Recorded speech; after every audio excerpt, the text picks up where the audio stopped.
My husband banned me from our own home on Christmas Eve. He claimed his boss and wife were staying over, and my presence would ruin his chances at becoming a CEO. He told me to find a cheap motel, because I was just a lowly tax clerk who did not belong among the elite. So I spent the night completely alone. But just after midnight, his phone call came through. He was screaming in pure panic, demanding to know why my face was suddenly broadcasting across every national news network in the country. I am Melanie, 34 years old, and my husband thought I spent my days entering tax data in a windowless cubicle. If you have ever been underestimated by the person who was supposed to love you the most, let me know where you are watching from in the comments below. Hit that like button and subscribe if you want to hear exactly how I dismantled his entire life before Christmas morning. The call came through at exactly 7 p.m. on Christmas Eve. I was sitting in my car watching heavy snow fall against the windshield when Trevor's voice blared through the speakers. "I told you to book that cheap motel on Highway 9, Trevor barked, without even a basic greeting. "Richard and his wife are arriving at the mansion in an hour. Do not come home, Melanie. You will ruin everything." I stared at the glowing dashboard lights. "It is Christmas Eve, Trevor. It is my home, too. I paid the entire down payment while you were still an intern." "Oh, please stop holding that over my head," he scoffed loudly. "That was 5 years ago. You paid my tuition when I was getting my master's degree. Sure, but look at where I am now. I am about to be named the Chief Executive Officer at Vanguard Trust. You are still punching numbers for a local tax firm. You reek of cheap tax receipts and microwave dinners. You will embarrass me in front of the Vanguard executives." Before I could respond, I heard a familiar grating laugh in the background. He had me on speakerphone so his entire family could enjoy the show. "Listen to your husband, Melanie." It was Beatrice, my mother-in-law. Her tone dripped with the kind of condescension she usually reserved for retail workers. "This is the most important night of Trevor's career. He is entertaining top-tier wealth. You just do not fit the aesthetic of a $2 million home. You never have. Your clothes are cheap and your conversation is entirely uninspired." "Mom is right." My sister-in-law Isabel chimed in, her voice echoing off what sounded like the marble foyer of my own house. "Look at my husband. Look at Desmond. He just opened his premier plastic surgery clinic. He caters to celebrities and politicians. We know how to host high society. You would just sit in the corner and bore everyone with stories about tax deductions." "Let the girl be, Isabel." Desmond's deep, arrogant voice drifted closer to the phone. Desmond was a highly sought-after African-American plastic surgeon who loved to remind everyone of his elite status and the luxury sports cars sitting in his driveway. "Melanie, listen to me. The elite need their space tonight. Vanguard Trust is a billion-dollar entity, and Richard expects perfection. If you are strapped for cash, I can transfer you $50 so you can get yourself a decent diner meal.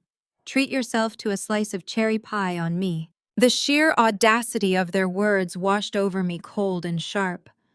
For 5 grueling years, I had worked endless hours to support Trevor while he built his so-called empire. I had paid his tuition in full, bought his first set of tailored Italian suits so he could look the part, and secretly corrected his disastrous portfolio errors late at night so he would not get fired during his very first year at Vanguard. I had bankrolled the entire down payment on the very mansion they were currently standing in. Yet to them I was nothing but a stepping stone they had already outgrown. They thought I was a simple, uneducated clerk. They thought my late nights and frequent business trips were spent filing basic tax forms for middle-class families or attending boring seminars. They genuinely believed I was too simple-minded to understand high finance. Desmond's mocking offer of $50 echoed in my mind. He was standing in a house I bought, drinking wine I paid for, acting as if he were royalty, simply because his clinic catered to wealthy housewives. And Trevor, the man who once begged me to help him pass his finance exams, was now too embarrassed to have me in the same room as his boss. "You are right, Trevor," I said, keeping my voice completely devoid of emotion. "I would absolutely ruin the evening." "Exactly," Trevor snapped. "Just stay out of sight. When the promotion is official next week, maybe I will buy you a nicer car. Your sedan is an eyesore in the driveway anyway. Just stay away until tomorrow afternoon. Have a wonderful Christmas Eve, Beatrice added, her voice sickly sweet. We will be drinking the vintage champagne, so do not expect any left over. I will not come home, I replied smoothly. Enjoy the party. I ended the call and tossed my phone onto the passenger seat. I did not drive to a cheap motel. I did not go to a diner for a slice of cherry pie. Instead, I put the car in drive and pulled into the highly secured underground parking garage of a nondescript building in downtown Washington. 10 minutes later, I swiped my high clearance badge and walked through a set of reinforced steel doors. The room inside was a massive, state-of-the-art Federal Operations Center, illuminated by the glow of dozens of oversized monitors. These screens were not displaying tax returns. They were displaying complex data streams, encrypted wire transfer routes, and offshore account matrices spanning the globe. Federal agents in tactical gear and financial analysts in dark suits moved purposefully between workstations, their faces tight with concentration. The room buzzed with the low hum of servers and rapid keystrokes. I was not a lowly tax clerk. I was the senior financial fraud investigator for a global corporate intelligence firm currently directing a massive joint operation in tandem with Federal Cyber Command. My team had been building this case for 18 months, tracking a web of deceit that stretched from local clinics right to the top of the financial sector. A senior agent stepped up to me holding a secure tablet. Melanie, we have eyes on the Vanguard Trust servers. The final wire transfers were just initiated from your husband's IP address. They are moving the funds to the Cayman accounts right now. I looked up at the massive digital map tracking $500 million of stolen money. Money that Trevor and his boss Richard thought they had successfully laundered. I knew exactly where that money was going, and I knew exactly who was sitting in my living room celebrating their impending wealth. I grabbed a fresh cup of black coffee, took a long sip, and stared at the blinking red dot representing my own home address. Lock them out, I told the agent, my voice cold and steady. Freeze every single Vanguard account. It is time. The line went dead with a sharp click. I handed the secure headset back to my communications director and walked briskly toward the operations center elevator. A federal transport helicopter was already idling on the roof. 15 minutes later, it touched down at a secure staging area just 2 miles from my neighborhood. I transferred into the back of an armored vehicle, the final piece of the trap snapping into place. I stepped out of the lead black SUV onto the freshly plowed snow of my own driveway. The icy air bit at my cheeks, but the adrenaline pumping through my veins kept the cold at bay. Half a dozen federal vehicles had already formed a barricade across the pristine landscape of the property. Their red and blue tactical lights cast frantic strobing shadows across the imposing stone facade of the mansion. Federal agents in full tactical gear poured out of the vehicles. Their heavy boots crunched loudly against the snow as they swarmed the perimeter of the $2 million property. I adjusted the collar of my tailored wool coat and walked calmly behind the tactical team leader as they approached the grand mahogany double doors. We did not even need to knock. The heavy wood door slowly creaked open. Trevor stood in the threshold. His face was entirely drained of color. His skin looked like a sickly, translucent parchment under the warm glow of the porch lights. He was trembling so violently that the crystal champagne flute in his left hand rattled loudly against his gold wedding band. He looked from the heavily armed federal agents to me. His jaw worked uselessly as he tried to form a coherent word, but failed completely. He looked utterly pathetic. The man who had spent the last 5 hours bragging to his elite friends was now reduced to a shivering mess in his own foyer. "Good evening, Trevor," I said, my voice cutting through the crisp winter air like a blade. "I hope I am not interrupting the festivities." I did not wait for an invitation or a response. I stepped directly past him. The federal agents flooded into the house behind me, their boots tracking snow across the imported Italian marble floors that I had painstakingly picked out and paid for with my own hard-earned money. The scene inside the grand living room was a grotesque display of stolen luxury. A live string quartet playing in the corner abruptly stopped. The lead cellist froze with his bow suspended in midair. Waiters in crisp white tuxedos stood paralyzed with silver trays of beluga caviar and artisan truffles. And there, standing in the center of the room, was the elite high society my husband had deemed me too lowly to mingle with. Beatrice, my mother-in-law, clutched her diamond necklace. Her mouth was agape in unmasked horror as federal agents secured the perimeter of the room. Beside her, Isabel and Desmond looked as though they had seen an actual ghost. Desmond's trademark arrogant smirk was entirely wiped from his face. But my eyes bypassed my terrible in-laws and landed squarely on the two figures standing near the grand stone fireplace. There was Richard, the soon-to-be former chief executive officer of Vanguard Trust. Standing right beside him, clinging tightly to his arm, was Courtney. She was 24 years old and wearing a custom silk gown that likely cost more than the down payment on a normal family home. The mistress and the mastermind were caught right in the middle of their celebration. Melanie Beatrice gasped loudly. Her voice was shrill and vibrating with panic. "What is the meaning of this? Who are these people in my son's house?" "These people," I said, gesturing to the agents fanning out to secure the front and rear exits, "are here to collect the Vanguard Trust pension funds your son so graciously used to fund this little holiday soiree." I walked slowly into the center of the room. The sharp click of my heels echoed against the sudden suffocating silence of the party. I paused right next to a massive, intricate ice sculpture of a swan taking flight. It glittered brightly under the light of the crystal chandelier overhead. A $10,000 ice sculpture, I noted, tracing my gloved finger along the swan's frozen wing. Carved from imported artisan ice, I assume. It was paid for by the retirement savings of 300 teachers and firefighters in the Midwest. A beautiful piece of art, Trevor. It really captures the holiday spirit of stealing from the working class. I turned my attention to the catered buffet spread, and the vintage champagne Beatrice was bragging about earlier that was purchased using the stolen college funds of disabled veterans. It is amazing what you can afford when you stop using your own money. "Desmond," I said, shifting my gaze to my brother-in-law, who was suddenly trying very hard to blend in with the floral wallpaper. "I believe earlier this evening you offered to wire me $50 for a slice of cherry pie at a local diner. You might want to hold on to that cash. Your premier plastic surgery clinic is heavily funded by a Vanguard Trust shell company. The Federal Bureau is going to seize every surgical laser luxury sports car and bank account in your name by tomorrow morning. You are going to need every single penny for your legal defense." Desmond's mouth opened and closed in rapid succession. "You have no proof of that," he stammered. His deep, arrogant voice was reduced to a terrified, squeaking whisper.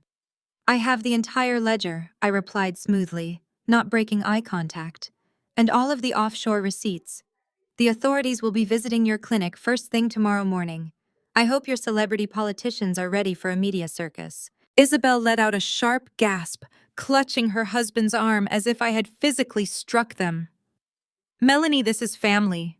You are destroying our family over a terrible misunderstanding." "This family destroyed itself," I shot back. My gaze swept over the horrified faces of the people who had treated me like absolute dirt for 5 grueling years. "You sat in the house that my hard work paid for, drank the expensive wine I bought, and laughed while your brother threw me out into the snow so he could sleep with his boss's daughter. You do not even know the meaning of the word family." Trevor had followed us into the room, flanked heavily by 2 armed agents. He was hyperventilating now. His eyes darted wildly between me, the federal officers, and his boss. "Melanie, please!" Trevor begged, his voice cracking under the weight of his impending doom. "You do not understand how this works. Richard told me to do it. He said it was the only way to secure the CEO promotion. He threatened to fire me if I did not help him hide the money. I was just following his orders to provide for us." Richard's face flushed a deep, violent shade of crimson. The older man dropped his daughter's arm and stepped aggressively forward. His self-preservation instincts immediately overrode any loyalty he had to his protégé. "That is an absolute lie," Richard bellowed, his voice echoing off the vaulted ceilings of the living room. He pointed a shaking, accusatory finger directly at my husband, shouting to the federal agents securing the room. "Do not listen to a word he says." Trevor cooked the books. I had no idea. The silence that followed Richard's explosive denial was absolute, broken only by the ragged, desperate sound of Trevor gasping for air. My husband stared at the man he had idolized, the man he had committed federal crimes to impress, and watched his entire world crumble into dust. The professional loyalty Trevor had banked his life on vanished in a single breath, replaced by the cold reality of corporate survival. Trevor turned his wide, terrified eyes back to me. His bravado was completely gone, replaced by the sniveling coward I now recognized him to be. He scrambled forward on his knees, his hands clasped together in a pathetic display of begging, stopping just short of my boots. "Melanie, you have to tell them," he pleaded, his voice a wet, sobbing whine. "You have to save me. I only took the money because Richard promised me the CEO position. I did this for our future. I did this so we could have a better life together. You know I am a good person. Please, Melanie, tell them I was forced into this." I looked down at the man I had spent 5 years supporting, feeding, and loving. I felt absolutely nothing. I signaled to a junior federal agent standing near the arched entryway. He stepped forward instantly, handing me a thick, heavy black binder sealed with red government evidence tape.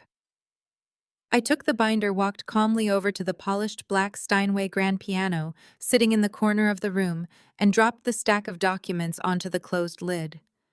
The heavy thud echoed like a gunshot through the silent mansion, causing my mother-in-law to jump in her seat. "I anticipated you might experience sudden amnesia, Richard," I said, keeping my voice perfectly level and devoid of any emotion, which is why I brought the forensic audits. I unclasped the binder and spread the top pages across the piano lid for everyone to see. These documents contain dual authentication digital signatures for every single offshore transfer made to your Cayman Island shell corporations over the past 18 months. We have your secure biometric login credentials, Richard, authorizing Trevor's exact transactions down to the final cent. You did not just vaguely know about the embezzlement. You actively approved the theft of every single dollar. Richard stared at the documents, his face turning an unhealthy shade of purple. The realization that he could not lie his way out of a federal indictment finally set in, leaving him speechless and rigid. Before the federal agents could step forward to place Richard in handcuffs, Courtney suddenly broke away from her father's side. Her stilettos clicked furiously against the marble floor as she marched directly toward me. Her face was twisted into an ugly, furious sneer, her earlier fear completely replaced by the arrogant entitlement she had been raised on. "You are just a pathetic, jealous, barren ex-wife," Courtney screamed, pointing a perfectly manicured finger inches from my face. "You are doing all of this because Trevor finally chose a real woman over you." The room collectively gasped. Beatrice covered her mouth with both hands, while Isabel and Desmond shrank further back into the shadows of the living room, terrified of being caught in the crossfire. I did not flinch. I simply tilted my head, allowing Courtney to continue her unhinged, self-destructive rant. "You are just furious because I can actually give him children," Courtney continued, her voice echoing shrilly across the room. "You are mad that he spent your so-called hard-earned money on someone who actually deserves it. Do you really think I would have stepped foot on that private jet to Monaco last month if I did not know exactly where the cash was coming from?" I glanced sideways at the lead tactical agent. He had pulled a small notebook from his tactical vest and was actively writing down every word she said. Courtney was completely oblivious to the fact that she was enthusiastically confessing to federal authorities. "Trevor told me all about the stupid Vanguard Trust pensions he was draining," she bragged loudly, tossing her blonde hair over her shoulder. "He told me how easy it was to take money from those working-class losers. He used those funds to buy me this custom silk dress, my Cartier diamond watch, and to put the down payment on my luxury penthouse downtown. I deserve absolute luxury, not some boring plain tax clerk who works in a windowless cubicle. He upgraded his life, and you are just a bitter, vindictive loser trying to ruin our happiness." Beatrice let out another dramatic wail, finally comprehending that her son's new golden ticket was actually an anchor dragging him straight to the bottom of the ocean. The lead agent cleared his throat, stepping forward with a pair of steel handcuffs glinting in the light of the chandelier. "Ma'am," the agent said, addressing Courtney directly with a deadpan expression, "you have just confessed to knowingly receiving and spending stolen federal funds. That makes you a willing accomplice to corporate embezzlement and wire fraud." Courtney froze, her arrogant rant dying instantly in her throat. She looked at the handcuffs, then back to me. her eyes widening as the reality of her own stupidity washed over her. But her shock lasted only a fraction of a second, before her face hardened into a mask of pure, vicious spite. She crossed her arms tightly over her chest, lifting her chin in defiance. "So go ahead, let them arrest him," Courtney sneered, glaring at me with unfiltered malice. "Let them lock my father and Trevor away. Trevor was stupid anyway, and he got exactly what was coming to him for being so sloppy. But do not think for a single second you have won, Melanie. Do not think you are getting some massive payday or keeping this house out of some pathetic revenge fantasy." She stepped a fraction closer, her voice dropping to a venomous, triumphant whisper meant to strike where she thought I was most vulnerable. "This mansion you are so proud of buying, the one you paid the entire down payment for? Trevor put it completely in an irrevocable trust under my name last week. He also mortgaged the property to the absolute legal limit to cover his tracks and pay for my jewelry collection. So even with him rotting in a federal prison, you are walking away with absolutely nothing. You are going to be homeless and penniless just like you always deserved." Courtney's vicious smile remained plastered across her face as she waited for me to crumble at the news of my supposed financial ruin. She stood tall, adjusting the strap of her stolen silk gown, completely convinced she had delivered the ultimate killing blow. Instead of breaking down in tears, I let out a sharp, genuine laugh that echoed off the vaulted ceiling of the grand living room. "An irrevocable trust," I repeated, shaking my head in mild amusement. "Courtney, you really should have spent less time shopping for Cartier watches and more time reading federal seizure laws.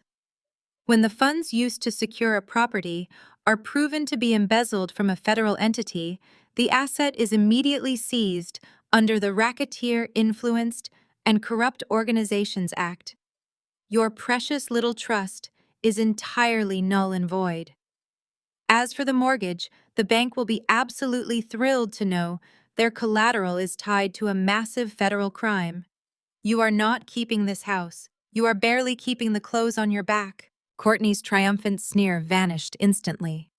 Her face went slack, replaced by a pale, horrified expression as the reality of her situation finally breached her arrogance. Before she could start screaming again, a booming voice echoed across the marble foyer. "This is an absolute outrage!" Desmond marched forward, his heavy footsteps thudding against the floorboards.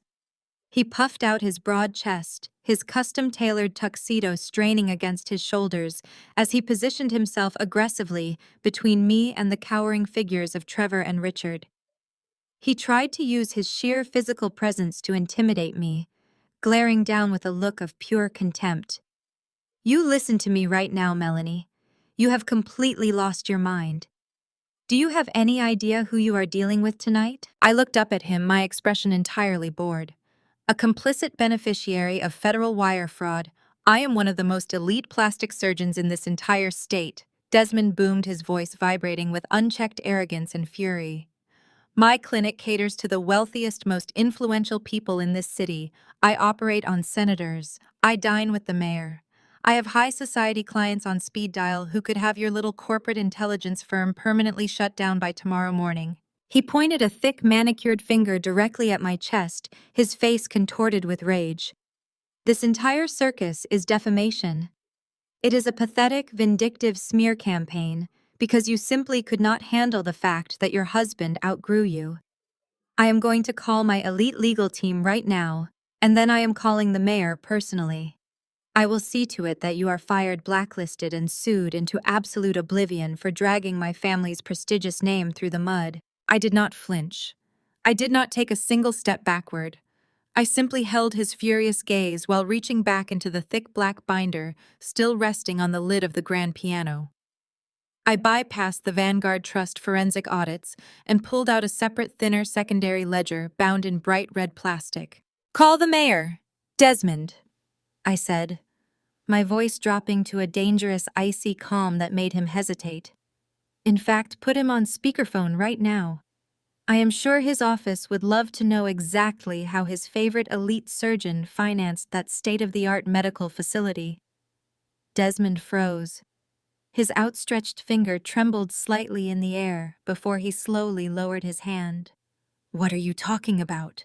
he demanded, though the sudden, unmistakable waver in his voice betrayed his mounting panic. I flipped open the red ledger and held up a highlighted bank statement for the federal agents and the room to see. 3 years ago, you were struggling to secure a commercial loan for your grand clinic expansion. Traditional banks saw you as a massive liability. You had completely maxed out your credit lines, and your wife Isabel was spending money faster than your minor cosmetic procedures could ever bring it in. You were drowning in debt and weeks away from declaring bankruptcy. Then, miraculously, a mysterious private investor swooped in with a $2 million seed funding injection. That was a private equity firm. Desmond snapped, sweat beginning to bead heavily on his forehead. A completely legal venture capital investment from a silent partner. It was a ghost shell company registered in the Cayman Islands. I corrected sharply, tapping the highlighted routing number on the ledger page. A shell company controlled entirely by your brother-in-law, Trevor. Your state-of-the-art clinic, your pristine marble waiting rooms, your imported surgical lasers, all of it was built using $2 million of stolen Vanguard Trust pension funds. "That is a lie," Desmond whispered, taking a stumbling step backward, as if I had physically struck him. "The federal government does not think so," I replied seamlessly, advancing a single step forward to close the distance between us.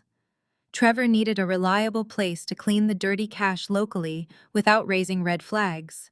You desperately needed capital to maintain the illusion of elite wealth for your high society friends. So you struck a quiet, desperate deal with your brother-in-law. You actively overcharged for non-existent medical equipment, funneled the dirty cash through your clinic's accounting department, and effectively laundered $2 million right under the noses of the Internal Revenue Service. Isabel, who had been hiding near the velvet sofas with her mother, Beatrice, let out a strangled, breathless gasp. She stepped forward, her expensive high heels clicking erratically on the marble floor as she stared wide-eyed at her husband. "Desmond," she asked, her voice cracking with pure, unfiltered desperation. "Desmond, tell her she is lying. Tell her our money is clean. Tell them you did not take stolen funds." Desmond could not even look at his wife. He stared blankly at the red ledger in my hand, his massive chest heaving as the walls of his carefully constructed reality violently closed in around him.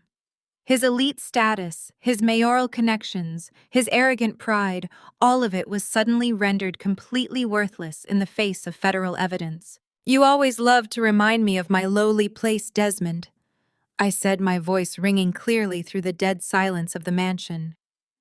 "You offered me $50 for a diner meal while standing in a house I paid for, wearing a custom suit bought with stolen money, operating a medical clinic built entirely on a federal crime."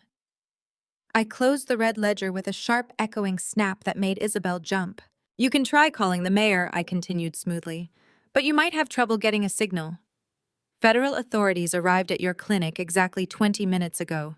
Every single asset tied to your name, your business accounts, your personal offshore stashes, and the deeds to your luxury sports cars has just been completely frozen by the Department of Justice."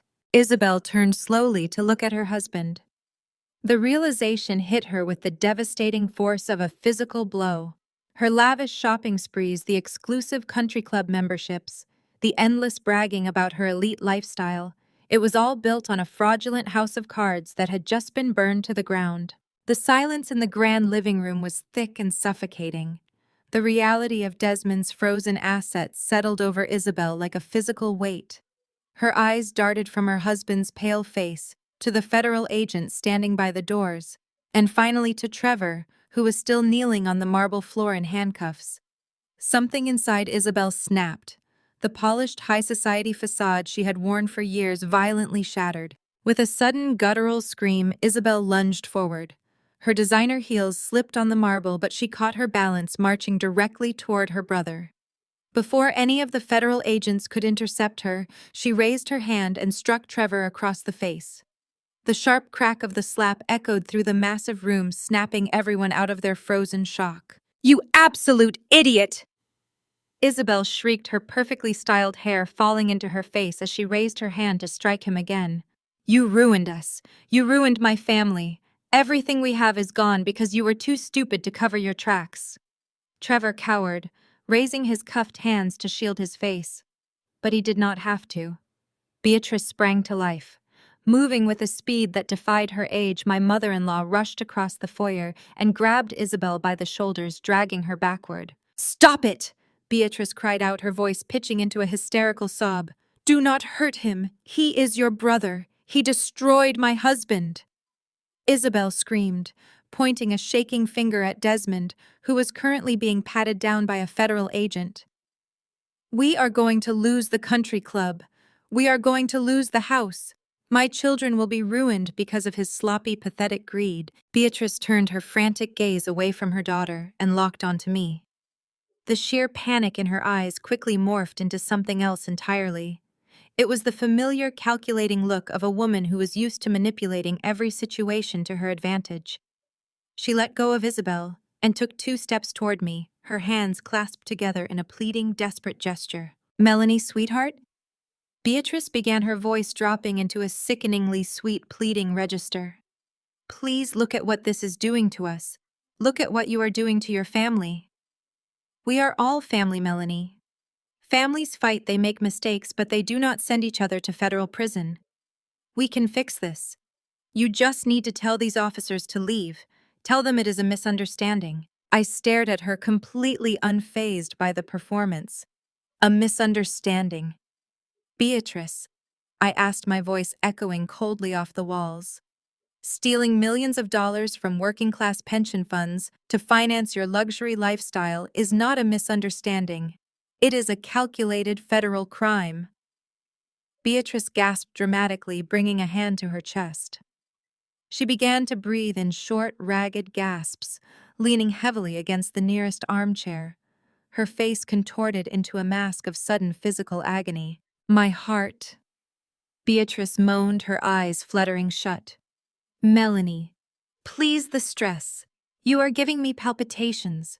You know I have a weak heart. You are going to kill me right here in my own son's house."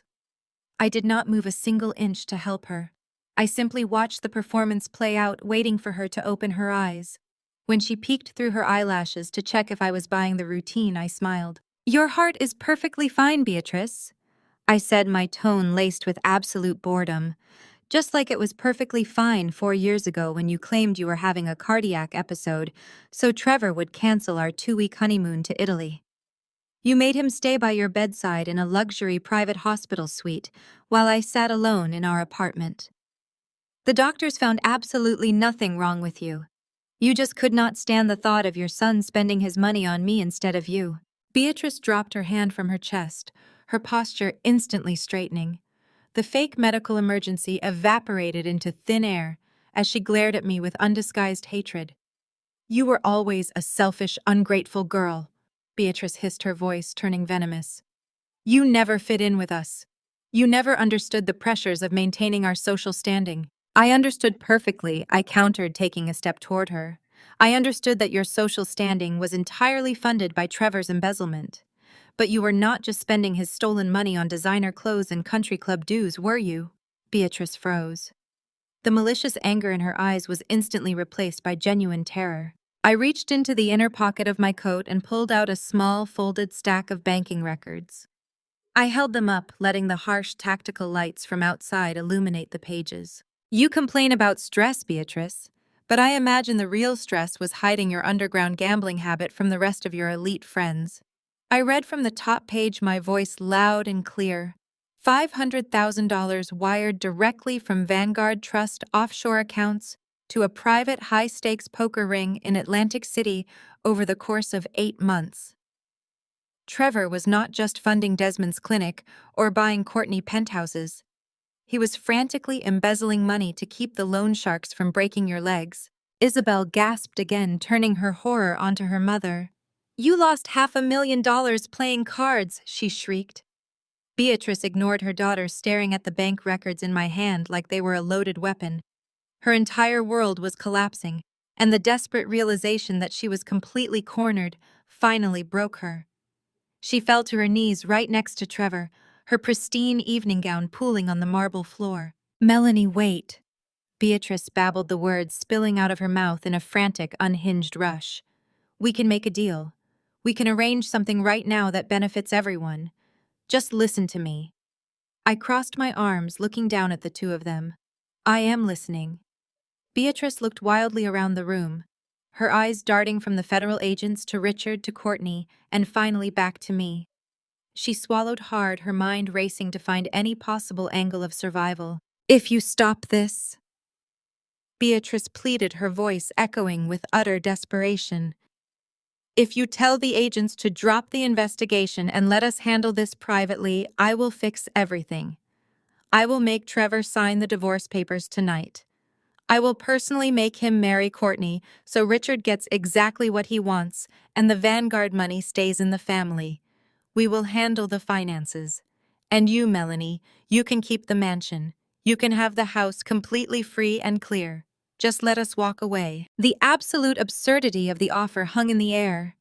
She genuinely believed she could negotiate a federal criminal indictment like a bad real estate deal. She thought she could trade her son to his mistress, appease the corrupt boss, and buy my silence with the very house that was currently surrounded by federal tactical units. Courtney snatched the heavy manila envelope from my outstretched hand. She ripped it open with such force that her diamond-encrusted bracelets clattered noisily against each other. Her smug maternal glow, the arrogant armor she had worn just seconds prior, completely evaporated the instant she pulled out the thick stack of documents. The official seal of the Internal Revenue Service was stamped clearly across the top of the first page. I watched her eyes dart frantically across the dense legal text. Her perfectly manicured hands began to shake so violently that the papers rustled like dry leaves in the quiet room. The Sunshine Youth Initiative. I announced, my voice cutting through the suffocating silence of the living room. A registered charitable nonprofit organization established exactly 14 months ago. On paper, it is a noble charity designed to provide housing and educational resources for underprivileged foster children.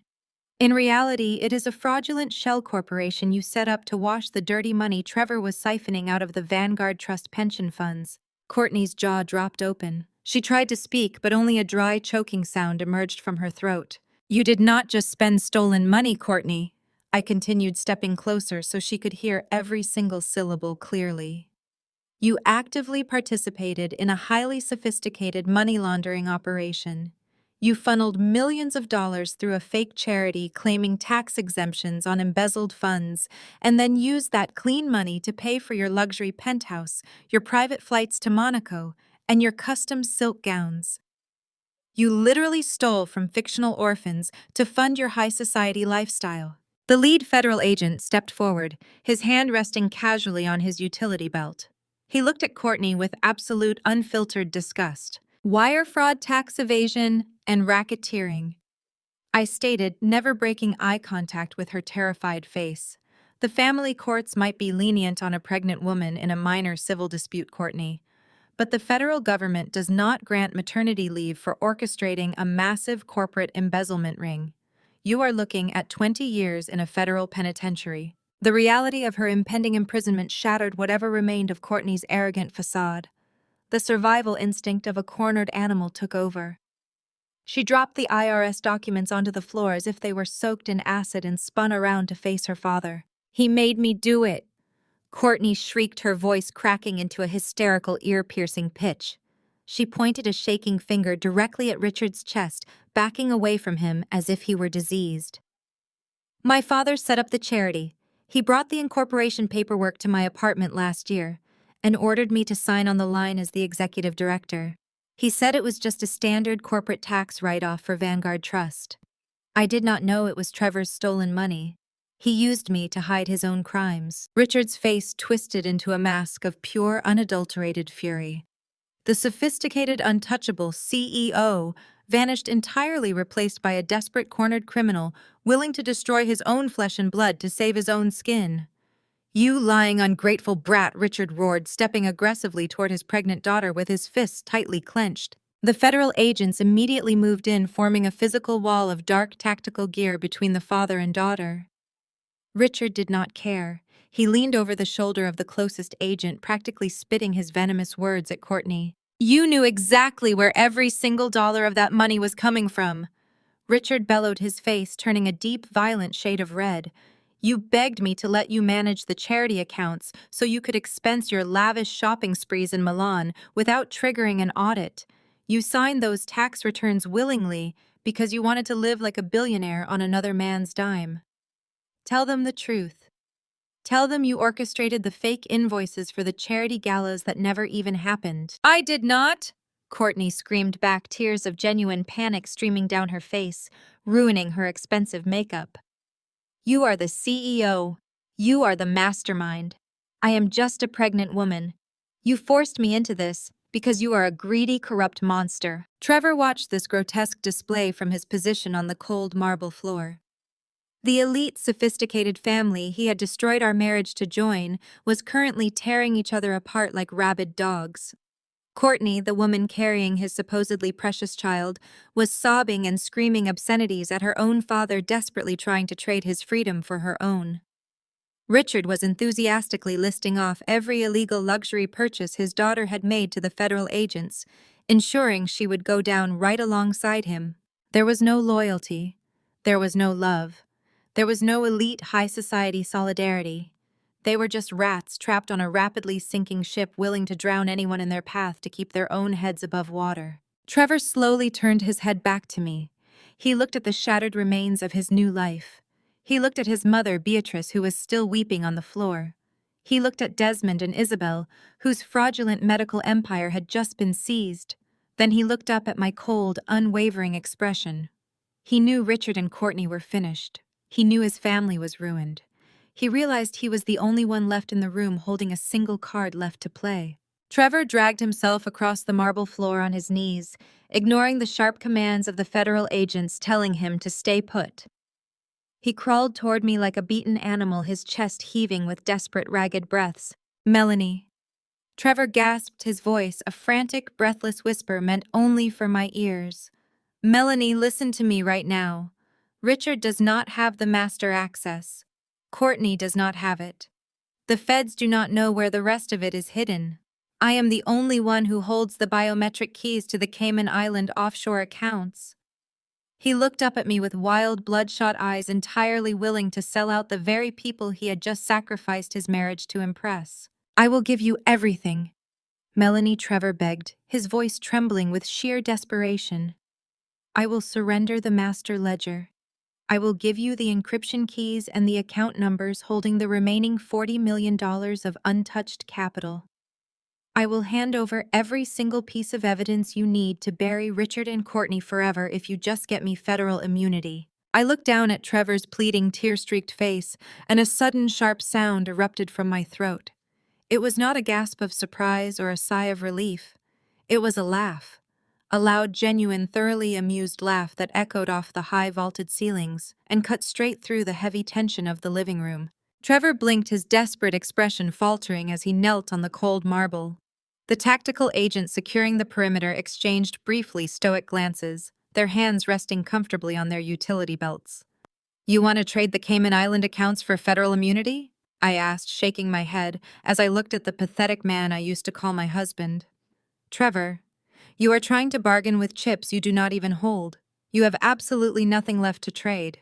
I reached into the pocket of my tailored wool coat and produced a sleek, encrypted silver flash drive. I held it up between my index finger and thumb, letting the bright lights of the crystal chandelier catch the metallic surface. You really thought your offshore operation was secure? I said, my voice projecting clearly across the silent room so every single person could hear the magnitude of his failure. You thought running the embezzled pension funds through a standard corporate proxy server would somehow magically mask the digital footprint of $40 million. My firm specializes in international asset recovery for Fortune 500 companies. We do not just find hidden money, we rip it out by the roots. I tossed the flash drive casually through the air. It landed perfectly on the piano lid right next to the heavy black binders of forensic audits. 3 months ago, my team intercepted the routing numbers for every single one of your Cayman Island accounts, I explained, watching the blood completely drain from Trevor's face. We bypassed your laughably weak encryption software in less than an hour. We mapped your entire network of ghost companies, traced the wire transfers across 3 different international borders, and handed the raw data directly to international financial regulators. The Department of Justice seized those offshore assets 72 hours ago. You do not have $40 million to surrender, Trevor. The federal government already has it. Trevor's jaw dropped open. He looked like a hollow shell of a human being. He shook his head in frantic, desperate denial, his hands trembling violently. That is impossible, Trevor stammered, his voice cracking into a high pitch. You do not know the first thing about high-level corporate finance.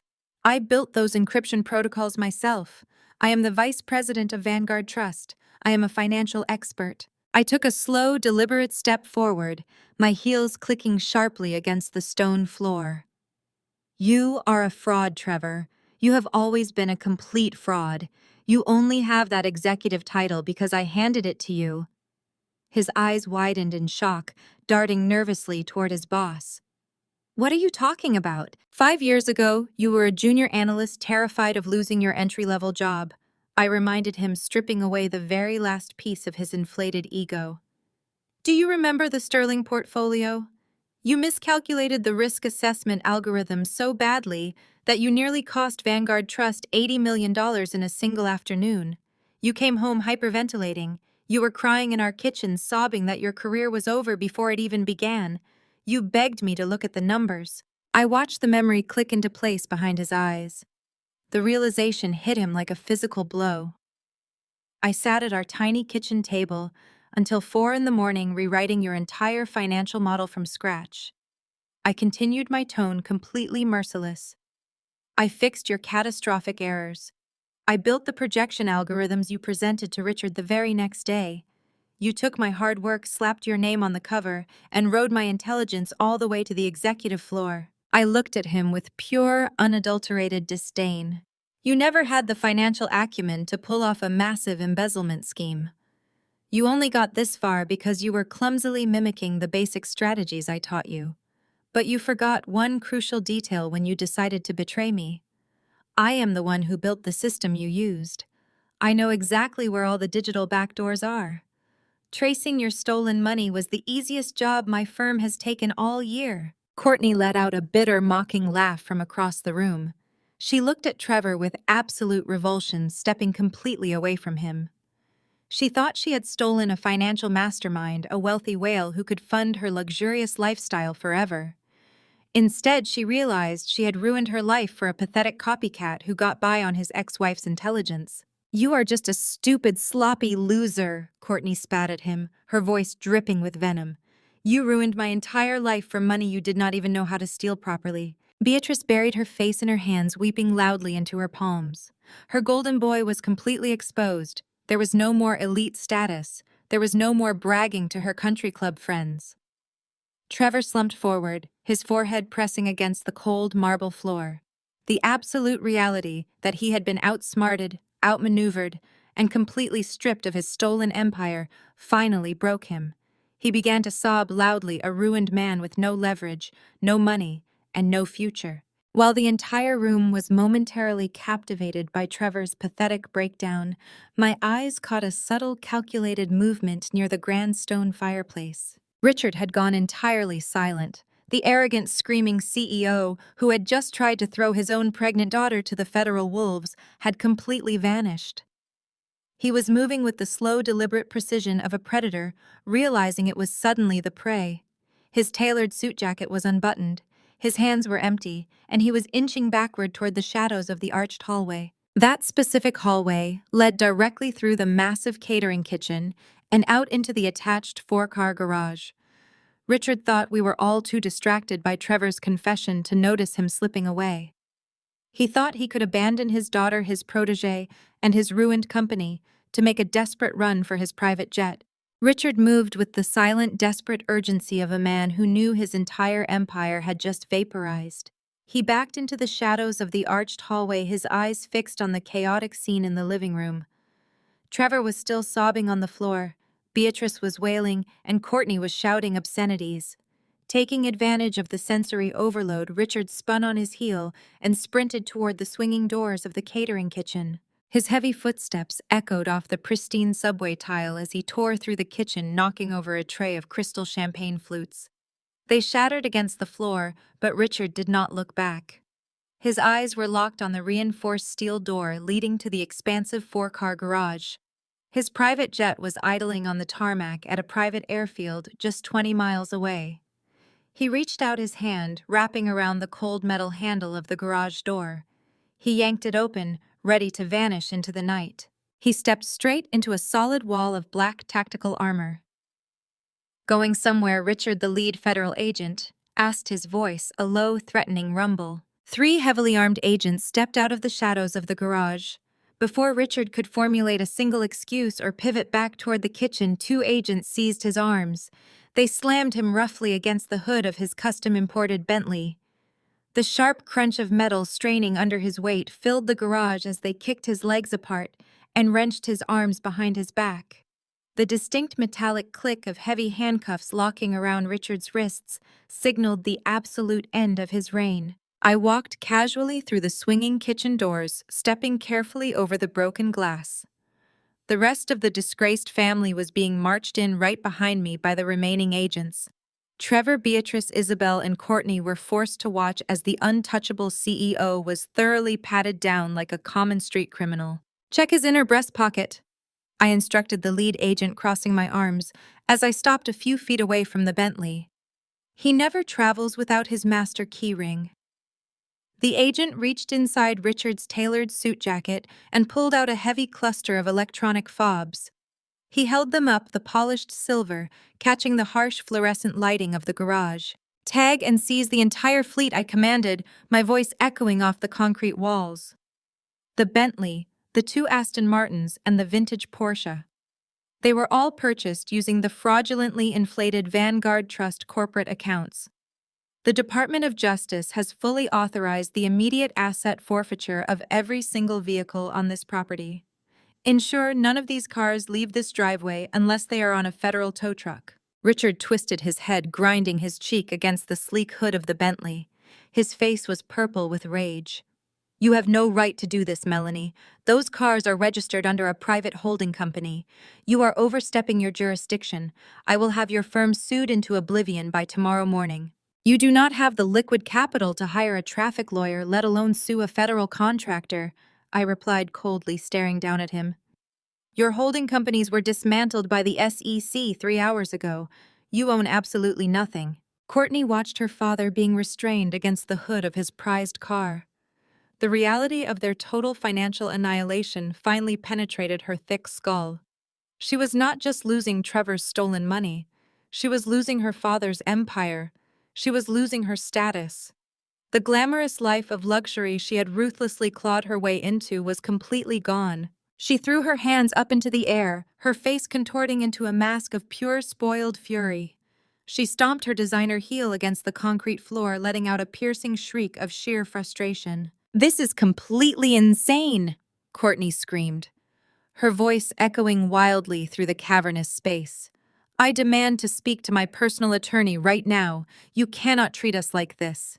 I am pregnant. I am a victim of Trevor's disgusting lies. I want my personal trust fund unlocked immediately. I am booking a first-class ticket to Geneva tonight, and I am leaving all of you pathetic losers behind. You cannot touch my trust fund. It is completely independent of Vanguard Trust." Courtney huffed, crossing her arms defensively over her chest. She glared at the federal agents, waiting for them to apologize and release her assets. She genuinely believed her inherited wealth was her impenetrable shield against the chaos unfolding around her.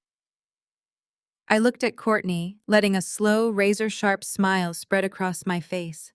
I shook my head, almost marveling at her absolute blindness to her own father's true nature. "You are entirely correct, Courtney," I said, my voice dropping into a dangerously calm register. "Your personal trust fund is completely independent of Vanguard Trust. There are absolutely no federal holds placed on your accounts. The SEC has not frozen a single dime of your inheritance. The IRS has not touched it." Courtney let out a sharp, triumphant breath. She flipped her blonde hair over her shoulder and shot a malicious glare at Trevor. "See," she spat. "I am leaving. I still have my $10 million. I am going to live like a queen while you rot in a federal cell. I held up my hand, stopping her arrogant rant dead in its tracks. You misunderstood me, Courtney. I corrected her, taking a deliberate step toward her. The federal government has not frozen your trust fund because there is absolutely nothing left to freeze. The account balance is 0. Courtney froze. Her arrogant smirk vanished instantly. She stared at me, her eyes wide with total incomprehension. What are you talking about? My grandfather left me $10 million. It is locked in an ironclad trust. It was locked, I explained, turning my gaze toward Richard, who was now actively avoiding eye contact with his daughter. Until your father found a loophole. 6 months ago, Vanguard Trust took a massive, catastrophic hit in the overseas real estate market. Richard was facing millions in margin calls. If he did not produce liquid cash immediately, the entire firm would have collapsed, and his embezzlement would have been exposed months earlier. He was desperate. I stepped right into Courtney's personal space, forcing her to hear every brutal detail. Your father used his power of attorney to completely drain your trust fund, Courtney. He liquidated your entire $10 million safety net to cover his bad bets. He did not tell you because he planned to quietly replace the money using the fake children's charity you set up for him. But before he could funnel the stolen cash back into your accounts, my firm froze the routing numbers. Your father stole your inheritance to save himself, and he left you holding the bag for his tax evasion. You are completely and utterly broke. Courtney slowly turned her head to look at Richard. The man who had raised her, the man who had promised her the world, had stolen her entire future. You stole my money, Courtney whispered, her voice trembling with a terrifying quiet rage. You took my grandfather's money. Richard swallowed hard, his arrogant facade completely shattered. Courtney, be reasonable. I needed the capital to keep the firm afloat. I was going to pay it back. I am your father. Courtney let out a guttural, blood-curdling scream of pure hatred. She lunged forward, her hands raised into claws, launching her entire body directly at her father's throat. Courtney's hands clamped around the collar of Richard's custom Italian suit like a vice. She shrieked like a banshee, digging her manicured acrylic nails deep into his neck. Richard stumbled backward against the hood of his seized Bentley, grunting loudly as he tried to violently shove his pregnant daughter away with his cuffed hands. It took 3 heavily armored federal tactical agents to physically pry them apart. One agent restrained Courtney by her shoulders, dragging her kicking and screaming across the cold concrete floor, while 2 others pinned Richard firmly against the luxury car. The pristine, untouchable image of the Vanguard Trust elite evaporated into thin air. They no longer looked like high society billionaires pulling the strings of the city. They looked like common street brawlers fighting over scraps in an alleyway. You absolute monster, Courtney screamed, her voice tearing through the cavernous garage and echoing off the walls. You told me that trust fund was sacred. You sat in my apartment and promised me that money was untouchable. I am carrying your grandchild, and you robbed me blind to cover your pathetic illegal gambling debts. You stole my future. You spoiled, useless parasite! Richard roared back, the veins in his neck bulging against his collar as he strained against the federal agents holding him down. You have never worked a single day in your miserable life. Who do you think paid for your luxury penthouse? Who paid for your designer bags and your diamond bracelets? I built this empire with my own 2 hands, and you did nothing but drain it dry. You were perfectly happy to play the dutiful, loving daughter when I was buying you sports cars and yachts. But the second the money runs out, you act like a victim. I am a victim! Courtney shrieked, kicking her designer heels against the floor as she struggled against the agent holding her back. You set me up. You made me the executive director of a fake children's charity, so I would take the fall for your federal tax evasion. You framed your own daughter to save yourself. You signed those charity documents willingly because I bought you a first-class ticket to Monaco. Richard spat a vicious, ugly sneer, twisting his face. You are just as guilty as I am, Courtney. You knew exactly what we were doing. You are going to share a cell block with me, and you deserve every single second of it. Trevor watched the chaotic scene unfold from his position on the marble floor just inside the kitchen doorway. The glossy high society life he had desperately craved was crumbling into pathetic dust right before his eyes. This was the family he had destroyed our marriage to join.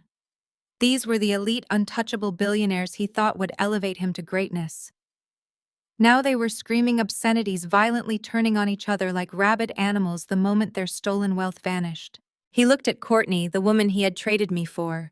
Her face was red and blotchy, her expensive hair tangled her voice, a shrill, grating whine as she cursed her own father. There was no love there. There was no loyalty. She did not care about Trevor. She did not even care about the child she was carrying. She only cared about the $10 million that no longer existed. Then Trevor slowly turned his gaze back to me. I stood perfectly still in the center of the room, my posture completely straight, my expression an unreadable mask of absolute control. I had orchestrated this entire downfall, without raising my voice, without breaking a sweat, and without breaking a single law. I had taken down the CEO of Vanguard Trust and his entire corrupt family using nothing but my intellect, my patience, and my unrelenting drive. Trevor finally understood the sheer magnitude of his colossal stupidity. He had spent years resenting my competence, feeling deeply emasculated by my brilliance, and chasing a superficial illusion of power to compensate for his own mediocrity. He had thrown away a devoted, loyal wife who had secretly fixed his career-ending mistakes. He had abandoned the only person who ever truly protected him, all for a hollow, toxic family that was currently fighting over who got to throw the other under the bus first. Panic washed over Trevor's face as the realization fully set in. He was entirely out of leverage. The offshore accounts were seized. The Vanguard funds were frozen. His boss and his mistress were going to prison. If he did not act immediately, he would be spending the next 2 decades in a federal penitentiary. He scrambled up onto his knees, ignoring the sharp reprimand from the agent standing over him. He needed an entirely new strategy. Intimidation had failed. Bargaining with stolen money had failed. He had to pivot. Trevor forced his facial expression to soften. He let his shoulders slump, dropping his chin slightly as he looked up at me through his eyelashes. It was the exact same pathetic puppy dog look he used to give me years ago when he forgot our anniversary or overdrew our checking account. He genuinely thought he could still manipulate my emotions. He thought the soft, forgiving woman who used to love him was still somewhere inside me. Melanie, Trevor said, his voice dropping into a soft, trembling, almost breathless plea. Melanie, please, just look at me. I did not move a muscle. I simply raised a single eyebrow, waiting for the performance to unfold. I was wrong, Trevor choked out, forcing a single calculated tear to spill over his cheek. I was so incredibly wrong, Melanie. I got swept up in this chaotic world. Richard manipulated me. Courtney manipulated me. They blinded me with money and status, and I completely lost my way. I lost sight of what actually mattered. He strained against his handcuffs, leaning his body toward me as if trying to bridge the massive canyon he had ripped between us. You are the only good thing that ever happened to me, Trevor begged, his voice cracking with manufactured emotion. You are brilliant. You are so strong. You are the only person who ever truly cared about me. I am so sorry for what I did to you. I am sorry for everything. Just please do not do this to me. Do not let them take me away.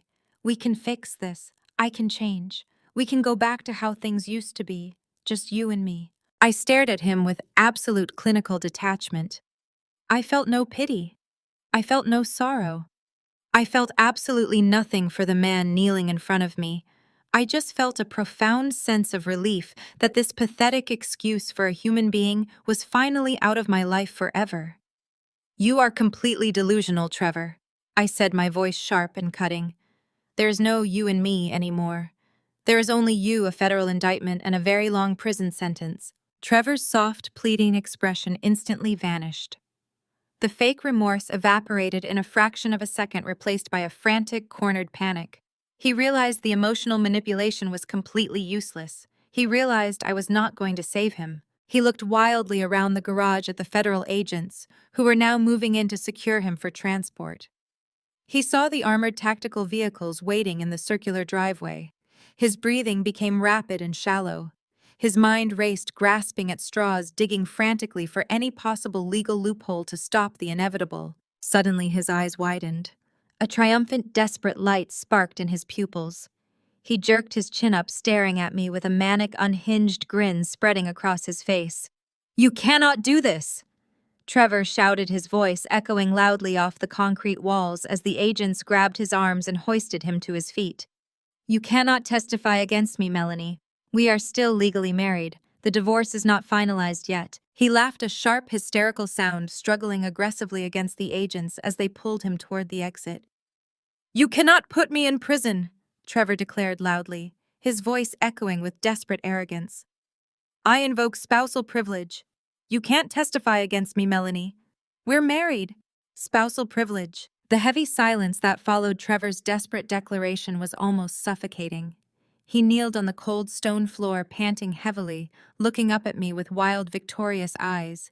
He genuinely believed he had found the ultimate loophole. He thought the sacred bond of marriage, the very institution he had so casually destroyed, was going to be his impenetrable shield against a federal indictment. I did not gasp. I did not flinch. I simply looked down at him with an expression of profound, chilling pity. "You really should have paid more attention in your corporate law seminars, Trevor," I said, my voice echoing with absolute authority across the expansive garage. "Spousal privilege only applies to confidential marital communications. It absolutely does not shield you when the federal government possesses independent, irrefutable documentary evidence of your massive financial crimes." Trevor blinked, the manic light in his eyes dimming slightly as my words registered. "The Federal Bureau of Investigation did not need my testimony to build their case against you." I continued, taking a slow, deliberate step toward him. "The Securities and Exchange Commission flagged your erratic, amateurish wire transfers to the Cayman Islands 8 months ago. They initiated a full-scale federal probe entirely on their own. I was brought in as an independent forensic consultant by the Department of Justice weeks later. My firm's involvement was strictly to crack the encryption protocols you foolishly thought were secure. The federal prosecution relies on raw data server logs and seized wire transfers. They do not need my testimony to lock you away for decades." Trevor shook his head frantically, straining against the grip of the tactical agents holding his arms. "That does not matter," he shouted, his voice cracking. "You cannot take the stand against me. A wife cannot be forced to testify against her husband. It is the law." I tilted my head, letting a cold, razor-sharp smile touch my lips. "You are correct about the law, Trevor," I replied smoothly. "But you are entirely wrong about our relationship status. You cannot invoke spousal privilege because we are no longer married." The color completely drained from Trevor's face. He stared at me, his mouth opening and closing like a suffocating fish. He looked wildly around the room, then back at me. "That is a lie," he stammered, his voice dropping to a panicked whisper. "That is a complete lie. I never signed any divorce papers. We are legally married." I folded my arms across my chest, watching the final pillars of his reality collapse. "Do you remember a particularly humid evening late last July?" I asked, guiding him directly into the trap he had dug for himself. "You were frantically trying to close the fiscal quarter for Vanguard Trust. You came home completely distracted, hyperventilating about tax audits and asset declarations." I watched his eyes widen as the memory violently slammed into his conscious mind. Trevor's mind rewound to that muggy summer night.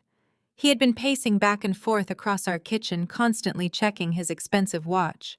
He had been eager to leave the house, desperate to meet Courtney at a downtown luxury hotel for a secret weekend getaway. I had calmly slid a massive, dense stack of legal-sized documents across the marble kitchen island. I told him they were just standard quarterly tax filings and joint asset disclosure updates required by Vanguard Trust's Human Resources Department. "You were in such a frantic rush to get to your mistress," I reminded him, my voice dripping with absolute contempt, "that you did not even bother to read the headers on the documents I placed in front of you.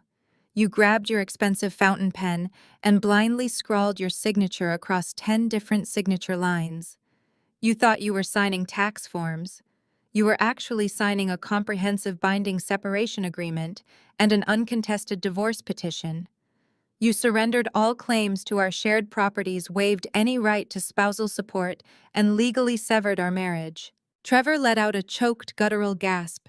His knees buckled, his entire body going limp as the agents hauled him upright. I filed those papers the very next morning, I stated, delivering the final crushing blow. Because of the active federal investigation into your widespread embezzlement, a federal judge agreed to seal the divorce proceedings. The Department of Justice needed to ensure neither you nor Richard were tipped off that your assets were being heavily monitored. The divorce was finalized and entered into the sealed court record 3 months ago. You have been a legally single man the entire time you were planning to abandon me. You have no wife, you have no money, you have no privilege, you have absolutely nothing. Trevor let out a hollow, agonizing whimper. The realization that his own arrogance and infidelity had literally signed his freedom away completely broke his mind. He slumped against the tactical agents, a pathetic ruined shell of a man, sobbing uncontrollably as they began dragging him toward the armored transport vehicles idling in the driveway. Across the garage, Richard and Courtney were still screaming vicious obscenities at each other, their elite facade entirely disintegrated as they viciously blamed one another for their total financial annihilation. The federal agents maintained a tight perimeter, systematically tagging the luxury vehicles and cataloging the seized assets. But amidst the deafening chaos of a billionaire family tearing itself apart, a subtle, highly calculated movement occurred near the shadows of the grand piano in the adjacent living room. Desmond had remained remarkably still throughout the entire raid. As the executive director of the fraudulent children's medical clinic that Richard used to actively launder the stolen trust funds, Desmond knew his pristine reputation was mere minutes away from total destruction. He watched the federal agents secure Richard and drag Trevor away. He realized with terrifying clarity that his clinic was the next immediate target on the federal checklist. The authorities possessed the routing numbers, but the actual patient data, the damning server logs proving the clinic had never treated a single sick child, were still housed on a physical encrypted server in his private downtown office. If the FBI breached that server, Desmond would be facing identical federal racketeering charges. Knowing every single federal agent was currently distracted by the explosive physical altercation between Courtney and Richard, Desmond pressed his back firmly against the expensive wallpaper. He moved with agonizing slowness, his eyes darting nervously around the room. He slowly slid his right hand down his thigh, slipping his trembling fingers into the pocket of his tailored trousers. He gripped his encrypted smartphone, pulling it free with absolute silence.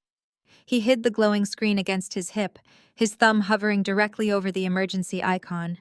He only needed 10 uninterrupted seconds to initiate the remote wipe protocol and permanently incinerate the clinic's digital servers. Desmond held his breath, his thumb pressing firmly against the red confirmation icon on his screen. A small progress bar appeared, illuminating his palm with a faint ghostly light. He needed 10 seconds. 10 seconds for the remote command to reach the downtown clinic. 10 seconds to initiate the total thermal override that would permanently scramble the hard drives, turning the fake pediatric records and laundered money trails into useless, unrecoverable slag. He watched the progress bar tick forward.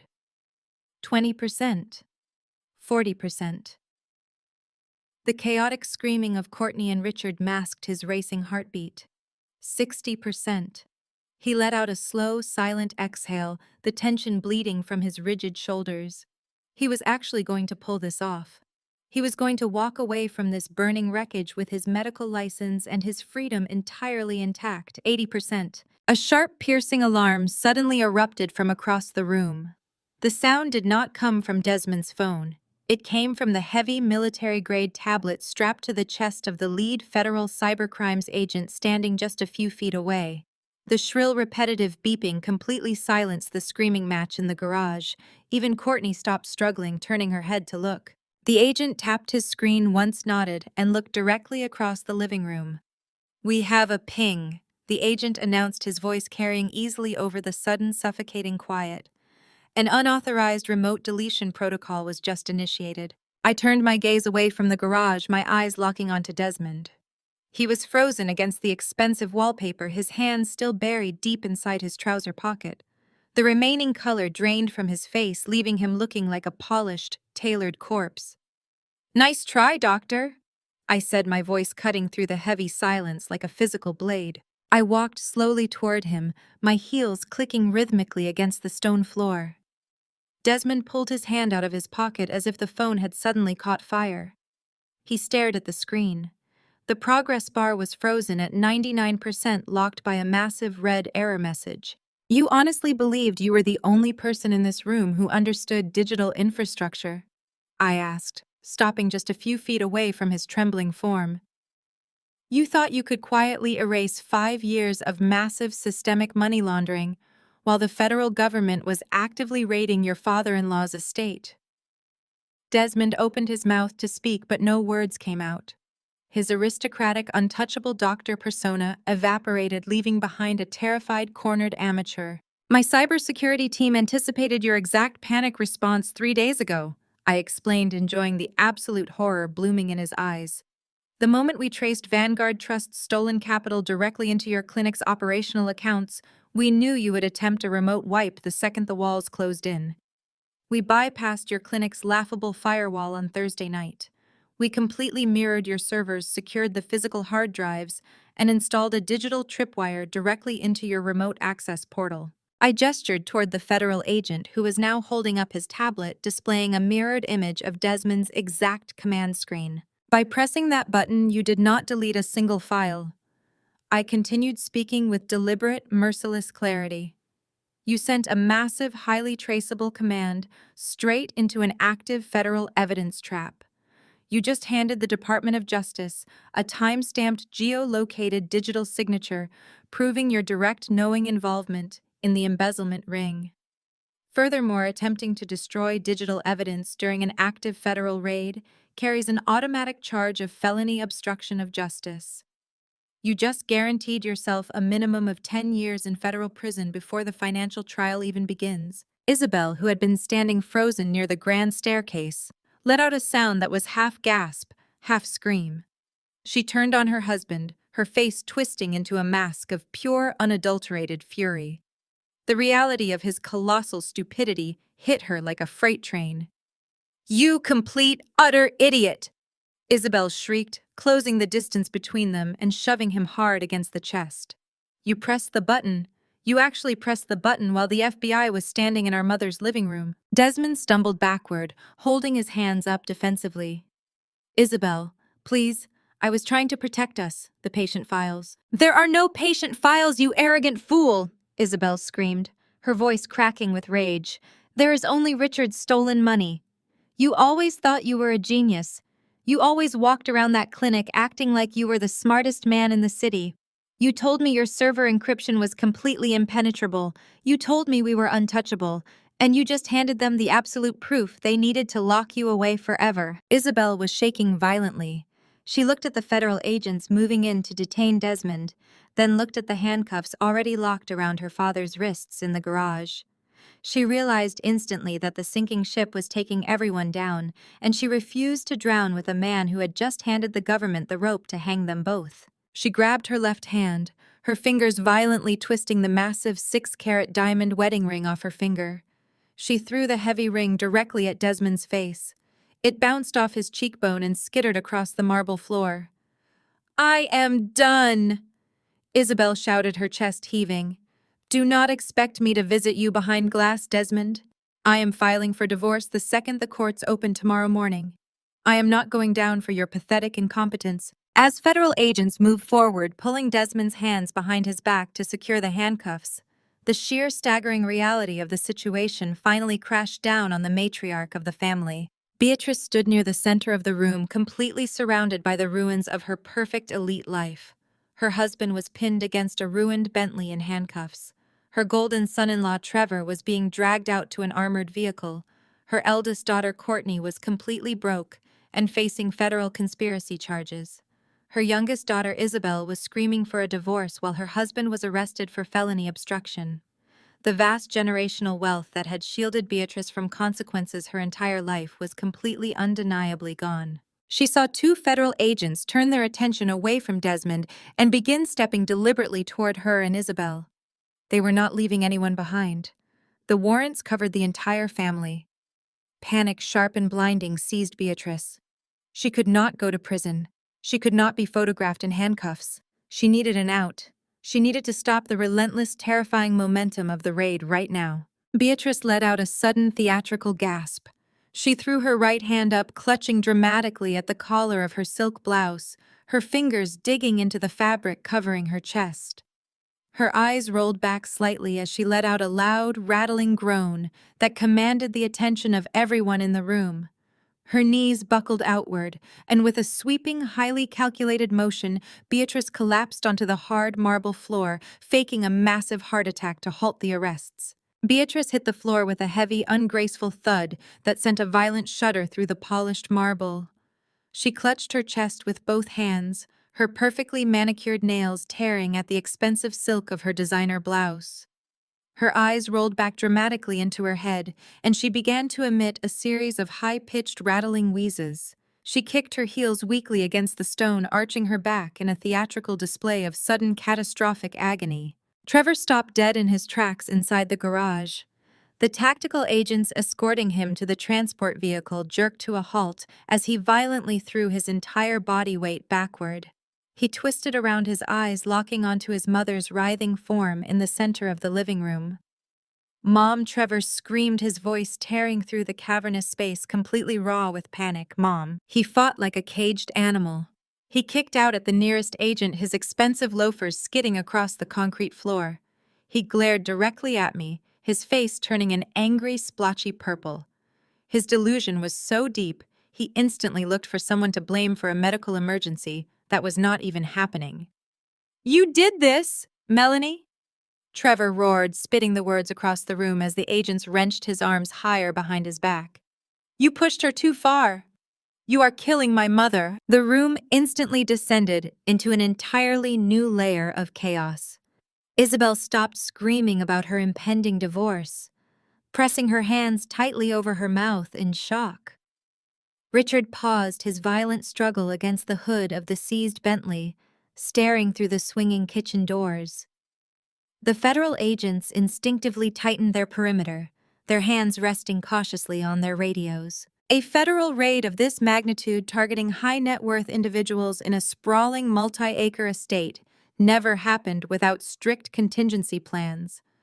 The Department of Justice always anticipated medical emergencies, whether they were genuine stress-induced cardiac events or desperate manufactured distractions. Medical standby move in the lead. Agent barked into his shoulder microphone, his voice cutting through Trevor's hysterical shouting. Within seconds, the heavy oak front doors burst open.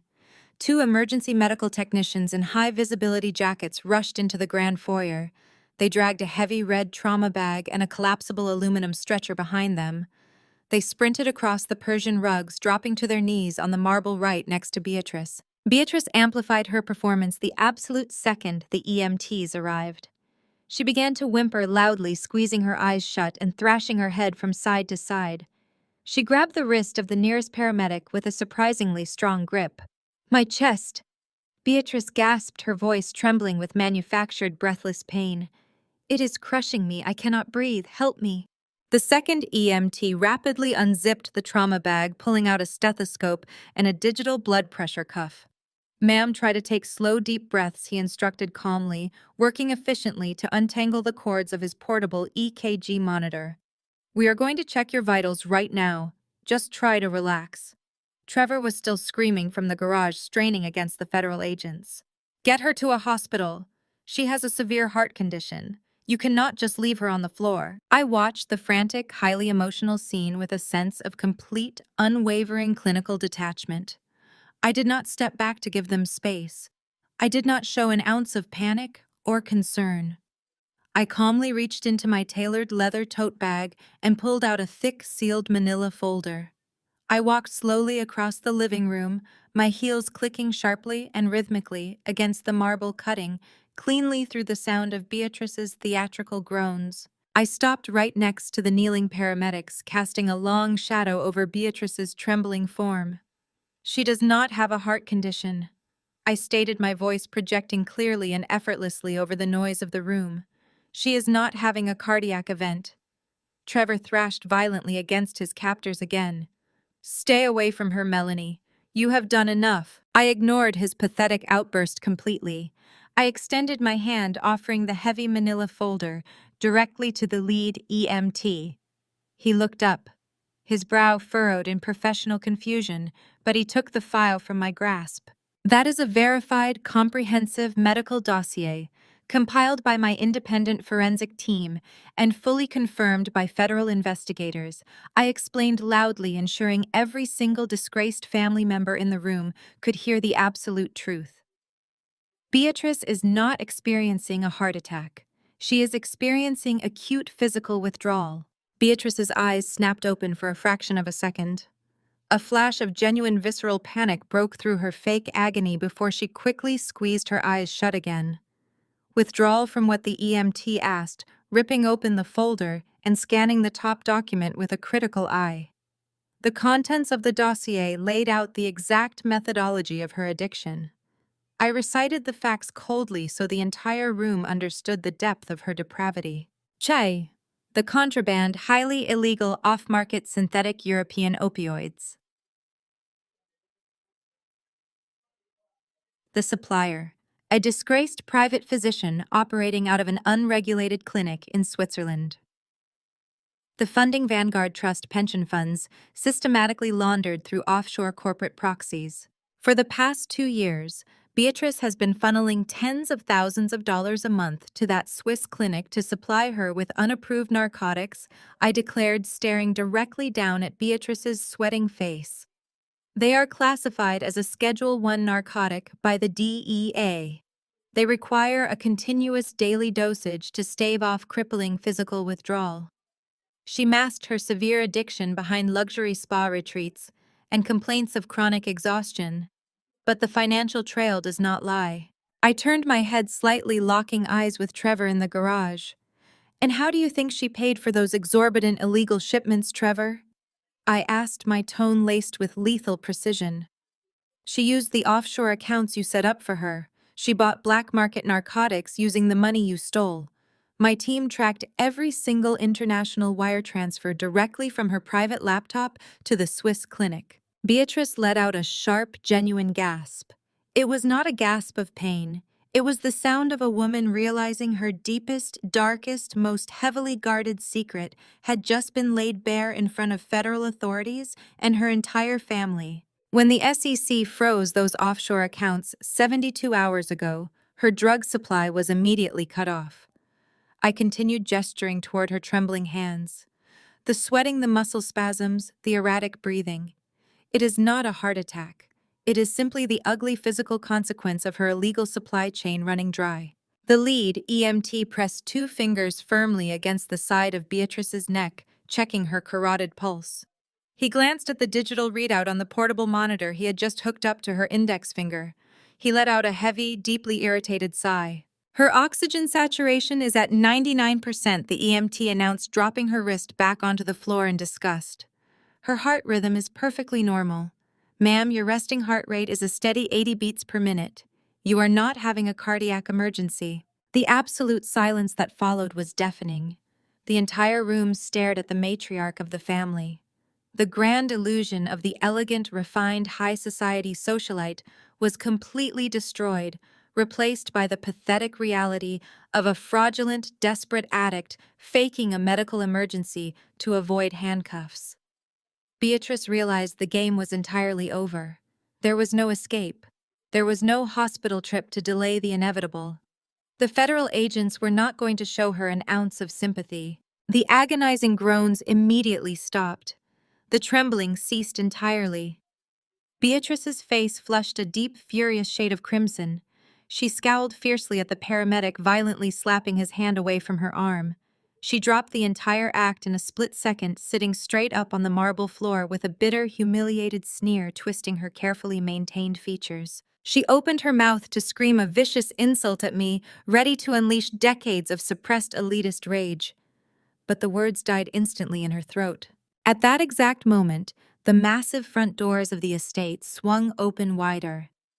A man in a stark gray courier uniform stepped hesitantly into the chaotic foyer.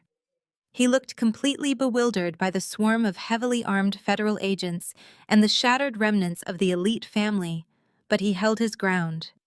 He clutched a thick, legal-sized clipboard tightly to his chest. "Excuse me," the courier called out, his voice echoing nervously through the tense, silent room. "I have a priority legal summons. I need a signature from a Mr. Desmond Sterling." The courier shifted uncomfortably under the collective, piercing glare of a dozen heavily armed federal agents. He cleared his throat, his eyes darting nervously from the paramedics packing up their trauma gear to Richard, who was still pinned firmly against the seized Bentley in the adjacent garage. "I need a signature from a Mr. Desmond Sterling," the courier repeated, his voice shaking noticeably in the cavernous, echoing space. He glanced down at his digital clipboard, his finger trembling as he swiped the screen. "And I also have a priority legal delivery for a Mr. Trevor."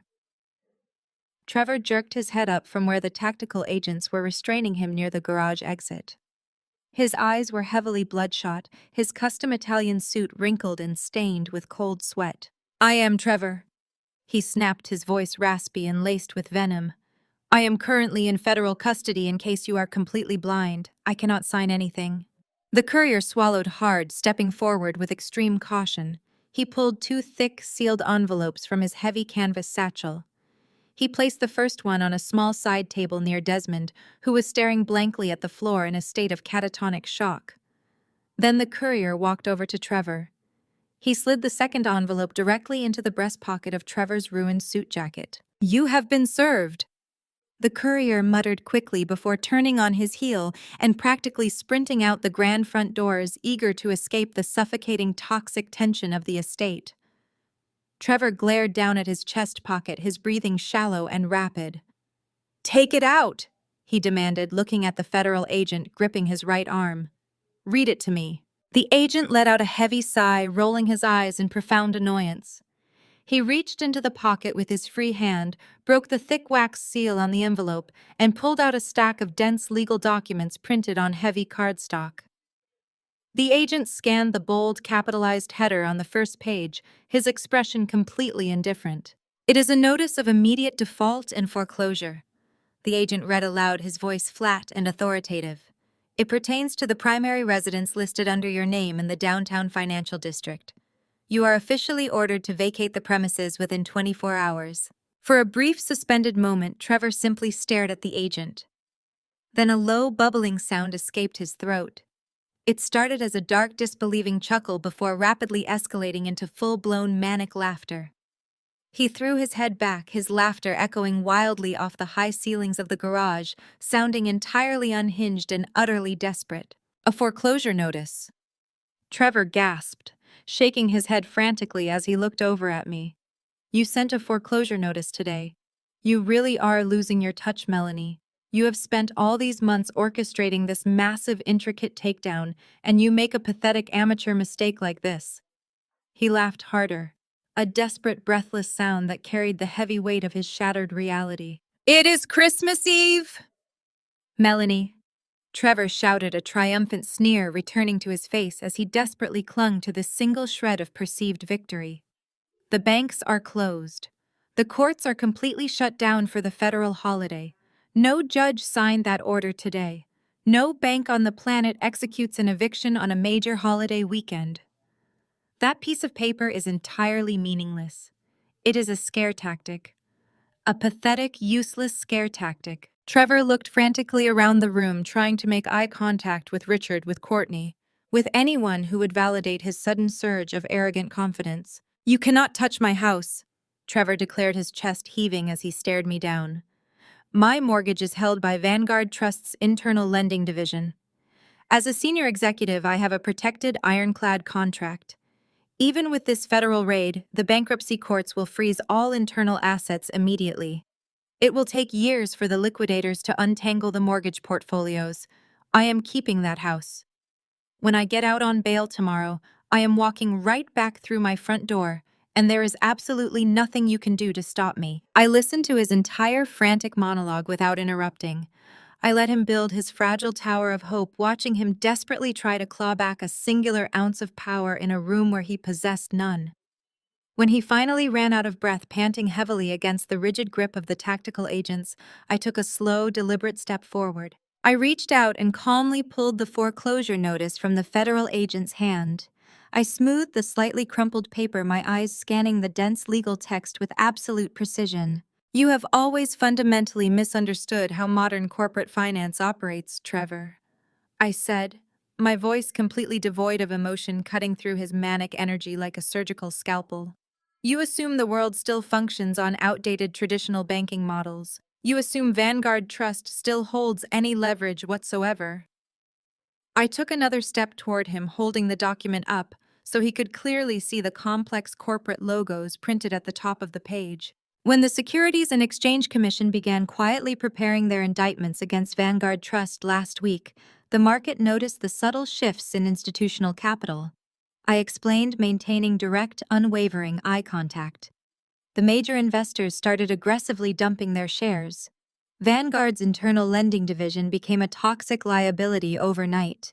The board of directors panicked. To artificially inflate their quarterly cash reserves and hide the financial bleeding from federal regulators, they quietly auctioned off their entire portfolio of executive mortgages for pennies on the dollar. Trevor's triumphant smile began to falter. His eyes darted down to the document in my hand, desperately trying to read the fine print through his panic. Corporate debt acquisition is a ruthless, highly efficient industry. I continued, my voice steady and commanding. It does not wait for holidays. It does not wait for courts to open. It operates entirely on automated digital contracts and instant asset transfers. When Vanguard put your mortgage on the auction block, they waived all executive protections. They sold your debt to the highest bidder to save themselves. Trevor swallowed hard, a cold sweat breaking out across his forehead. So what? He stammered, his voice losing its arrogant edge. Some anonymous shell company bought the debt. They still have to go through the legal eviction process. They still have to wait for the courts. They do not have to wait, Trevor, I corrected him smoothly. Because of the specific, highly illegal way you structured your initial down payment using embezzled corporate funds, your mortgage contract contained an immediate forfeiture clause in the event of a federal indictment. The moment the FBI placed you in handcuffs, that clause was automatically triggered. The debt was called in entirely. You defaulted 10 minutes ago. I let the crushing weight of that reality settle over him. I watched his breathing turn shallow, his eyes widening with renewed terror as the walls closed in even tighter. And regarding the anonymous shell company that purchased your toxic debt? I said, leaning in slightly, my voice dropping to a sharp, precise whisper that only he could hear. My intelligence firm is not just a digital forensics agency. We have a highly aggressive, deeply capitalized asset management wing. We specialize in acquiring distressed, high-value properties. Trevor stopped breathing. The blood completely drained from his face, leaving his skin a sickly, pallid gray. His mouth opened, but his vocal cords refused to produce a single sound. I tapped the heavy cardstock document with my index finger, smiling a cold, genuine smile. The bank is not evicting you, Trevor, I stated, my voice echoing with finality. Vanguard Trust does not own your house anymore. I do. Trevor stared at the heavy cardstock in his trembling hands, the bold lettering of the foreclosure notice blurring before his rapidly dilating eyes. His mouth opened and closed silently, the sheer magnitude of the absolute reversal stealing the breath straight from his lungs. The grand, sprawling estate he had proudly flaunted as his ultimate achievement, the physical proof that he had finally ascended to the untouchable corporate elite, was officially my property. I owned the walls surrounding him. I owned the vaulted ceilings above him. I owned the very ground he was standing on. The realization struck him with the devastating force of a physical blow, leaving him completely paralyzed in the grip of the heavily armed federal agents. I slowly raised my left wrist, pulling back the perfectly tailored sleeve of my blazer to glance at my watch. The silver dial caught the harsh, sweeping glare of the tactical flashlights illuminating the chaotic garage. Trevor, you explicitly told me yesterday not to come home, I said, my voice cutting through the heavy, suffocating tension with icy, surgical precision. You stood in our kitchen packing your expensive leather overnight bag and told me you needed space. You demanded that I completely vacate the premises by the time you returned from your lavish secret weekend with Courtney. You wanted me out of your house so you could move your mistress in without any uncomfortable confrontations. I lowered my arm, stepping deliberately into his line of sight, forcing him to look directly into the eyes of the woman who had just dismantled his entire universe. But as the sole legal deed holder of this property, I am now the one setting the operational timeline. I continued my tone completely devoid of any warmth or sympathy. You have exactly 10 minutes to pack one single bag each before you are officially trespassing on my private estate. At the 10-minute mark, I will instruct these federal agents to physically throw you out into the freezing street. Courtney's shrill, piercing shriek violently shattered the momentary silence. She had been standing near the seized Bentley, her tear-streaked face twisted into a grotesque mask of pure, unadulterated indignation. She shoved aggressively past the tactical agents marching toward me with a furious, entitled stomp, completely ignoring the fact that she was currently the prime target of a massive federal racketeering and embezzlement probe. "You cannot do this!" Courtney screamed, her shrill voice echoing wildly off the grand marble pillars of the foyer. "This is my home. My things are upstairs.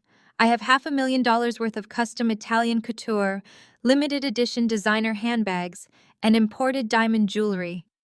In that master suite, I am not leaving this house without my property." She lunged toward the sweeping grand staircase, fully intending to march up to the master bedroom she had so boldly claimed as her own personal sanctuary just hours prior. I did not even have to speak or raise a finger.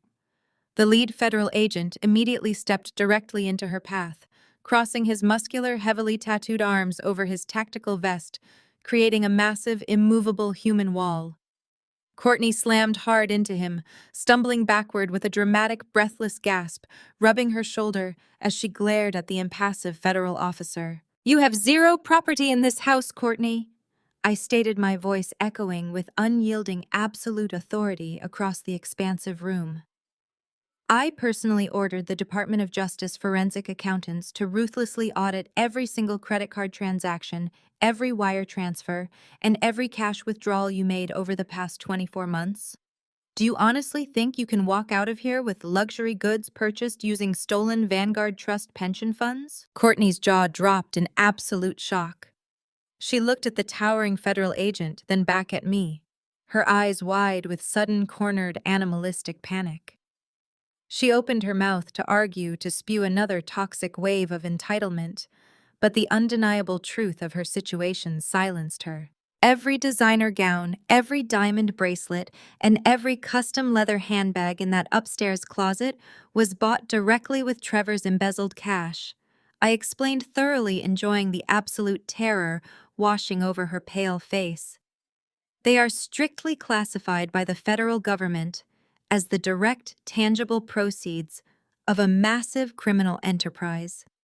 You do not own a single thread of that extravagant wardrobe.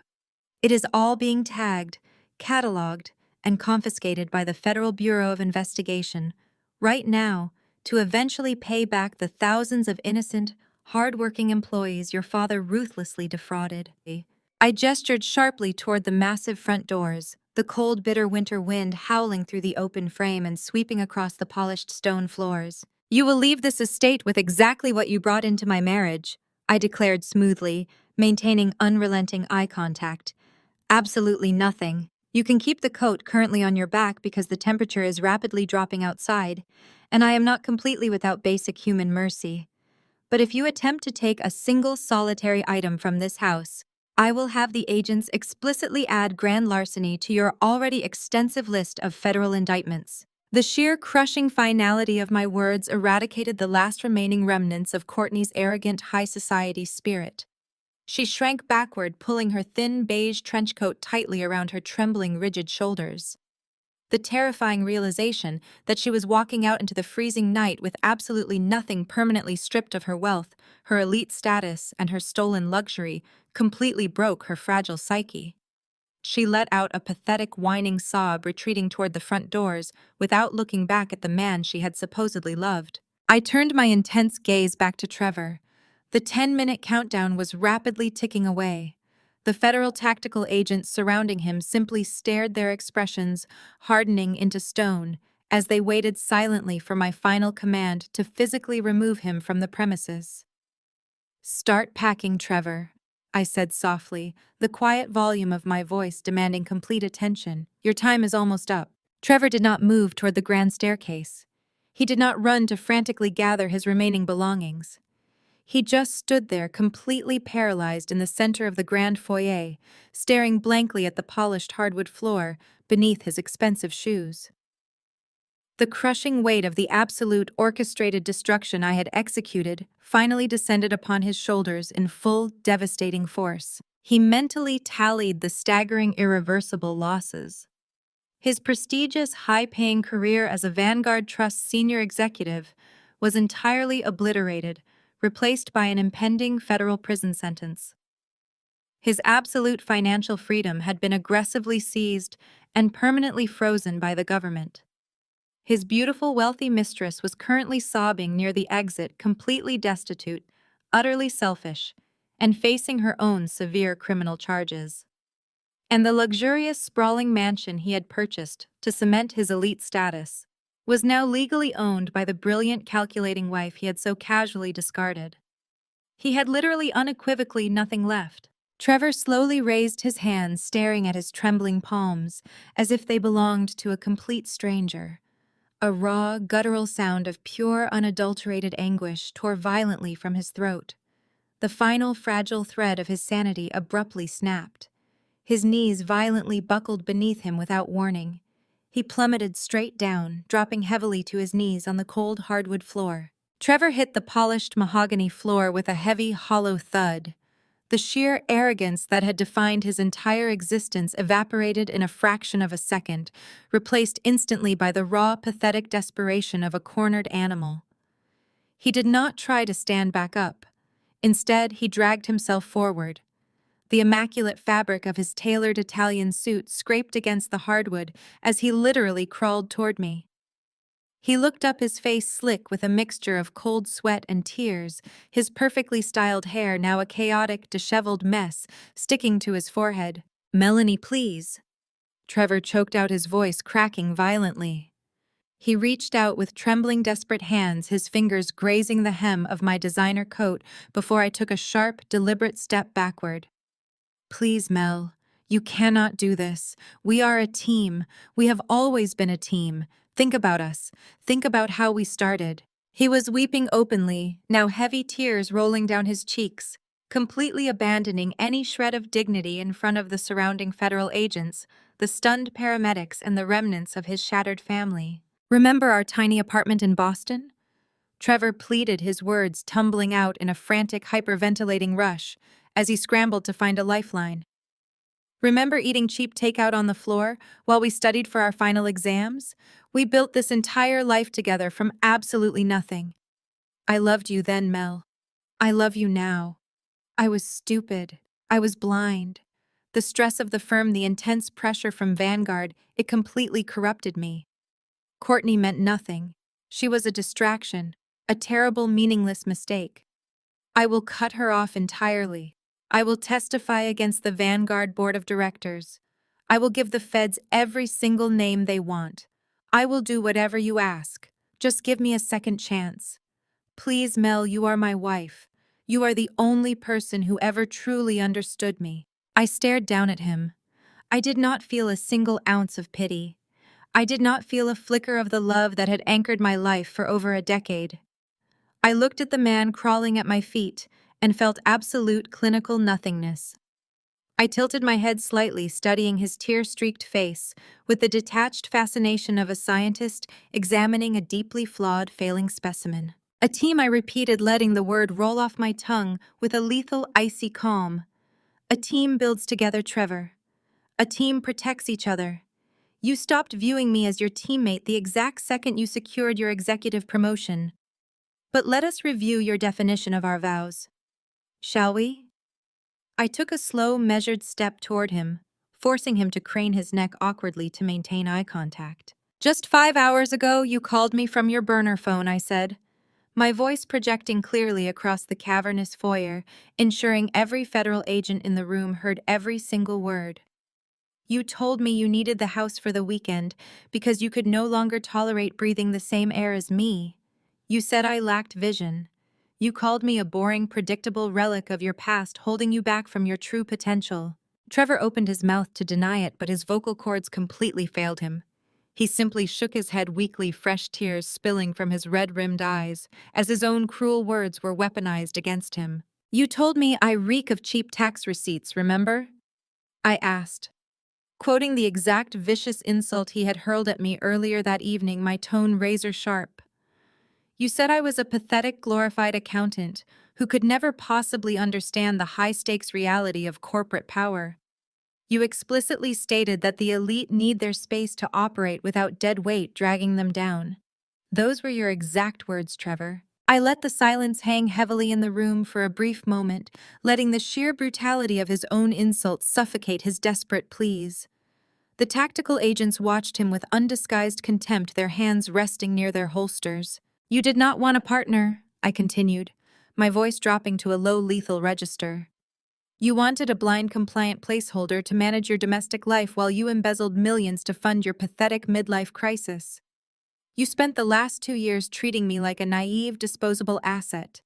You truly believed I was sitting in my office running spreadsheets while you bought foreign sports cars and luxury condos for a woman who just abandoned you in this exact hallway to save herself. I crouched down slightly, bringing my face level with his, stripping away the last remaining illusion of hope he desperately clung to. You built your fragile little empire on a foundation of theft and profound arrogance, Trevor. You made the catastrophic mistake of assuming that your quiet, predictable wife was not paying attention. But my firm tracked every single fraudulent wire transfer. I mirrored every offshore account you opened. I legally purchased your debt out from under you. You did not outgrow me, Trevor. You just severely underestimated me. I am not the dead weight dragging you down. I am the gravity that just pulled you out of the sky. Trevor collapsed forward, pressing his forehead against the cold marble floor. A ragged, animalistic sob tore through his chest. He clutched his torso, his fingers digging into the fabric of his ruined suit, completely broken by the realization that there was no negotiation, no manipulation, and absolutely no escape from the reality I had meticulously orchestrated. Suddenly, a rhythmic pulsing light cut through the dimness of the expansive front yard. The stark, brilliant flashes of red and blue sliced through the large custom glass windows flanking the grand mahogany front doors. The violent alternating colors swept across the walls, illuminating Trevor's trembling, defeated form on the floor and reflecting sharply off the tactical vests of the federal agents standing at attention. The heavy, unmistakable rumble of multiple heavy-duty diesel engines vibrated through the foundation of the estate. The Department of Justice transport vans had finally arrived at the perimeter gates, their sirens silenced, but their lights announcing their undeniable presence. I stood back up, smoothing the pristine fabric of my tailored blazer, looking down at the ruined man who had once been my husband. The federal agents immediately stepped forward, reaching for the heavy steel cuffs attached to their belts. "Your 10 minutes are up, Trevor," I said softly. The lead federal agent did not hesitate for a single second. He stepped forward, grabbed the collar of Trevor's ruined custom Italian suit, and hauled him up from the hardwood floor with brutal, practiced efficiency. Trevor offered absolutely no physical resistance. His body was entirely limp, entirely drained of the aggressive, arrogant energy that had fueled his entire corporate career. He hung from the agent's grasp like a broken marionette. The heavy metallic click of solid steel handcuffs ratcheting tightly around Trevor's wrists echoed sharply through the cavernous grand foyer. The sound acted as an immediate synchronized starting gun for the rest of the tactical team. In the adjacent garage, 2 heavily armored agents moved aggressively on Richard. For a fraction of a second, Richard's deeply ingrained entitlement flared up. He violently twisted his shoulders, attempting to shove the nearest officer away, shouting a string of vicious, desperate threats about his high-priced legal team. The agents responded instantly, sweeping his legs out from under him and slamming his chest hard against the polished hood of the seized Bentley. Richard let out a breathless, agonizing grunt as his arms were wrenched forcefully behind his back, the handcuffs snapping shut, completely neutralizing his pathetic rebellion. Across the living room, another set of agents approached Desmond. The former patriarch of the family, the man who had spent decades meticulously constructing this fraudulent empire, offered the least resistance of all. Desmond simply stood there in a state of catatonic, profound shock.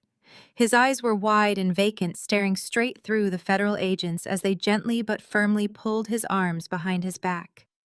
He had spent his entire life projecting an image of absolute control, and now he was reduced to a shuffling, broken old man, incapable of uttering a single word in his own defense. "Move them out to the transport vehicles," the lead agent barked, his voice cutting clearly through the overlapping monotonous drone of three separate officers reading the men their Miranda rights. The tactical agents gripped the men by their biceps and physically marched them toward the sweeping open double doors.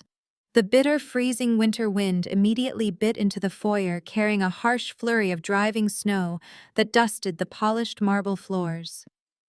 Trevor stumbled over the heavy brass threshold, his expensive loafers slipping momentarily on the icy stone steps. The agents caught him roughly, dragging him upright and forcing him to continue the march down the expansive, winding driveway. I stood perfectly still in the warmth of my newly acquired home, watching them cross the property line. The flashing red and blue lights of the federal convoy painted the pristine white snow in violent alternating colors, creating a chaotic, dizzying strobe effect across the entire manicured landscape. The overwhelming noise, the sirens, and the blinding tactical lights had drawn an eager, attentive audience. The sprawling multi-acre estates flanking the property belonged to hedge fund managers, tech CEOs, and elite socialites. These were the exact individuals Beatrice had meticulously courted for decades. These were the people she had invited to her extravagant summer galas, forcing them to listen to her relentless boasts about her superior aristocratic lineage. These were the same corporate executives Trevor had played golf with every Sunday, aggressively bragging about his untouchable Vanguard portfolio and his unparalleled financial genius. Now those ultra-wealthy neighbors stood safely on their heated driveways and massive columned porticos draped in thick cashmere coats, offering absolutely zero sympathy. They all held up their smartphones, capturing every single humiliating second of the federal perp walk in crisp, high-definition video. The ruthless gossip of high society was already in motion. They were eagerly watching a rival dynasty burn straight to the ground, ruthlessly documenting the spectacular downfall to share over their exclusive country club brunches the following morning. Trevor noticed the glowing screens of the phone cameras pointed directly at him. A fresh wave of profound, agonizing humiliation washed over his tear-stained face. He desperately tried to lower his chin, attempting to hide his face from the glaring lenses of his former peers, but the federal agents gripping his arms immediately jerked him upright, forcing him to walk tall and completely exposed through the gauntlet of his own ruined reputation.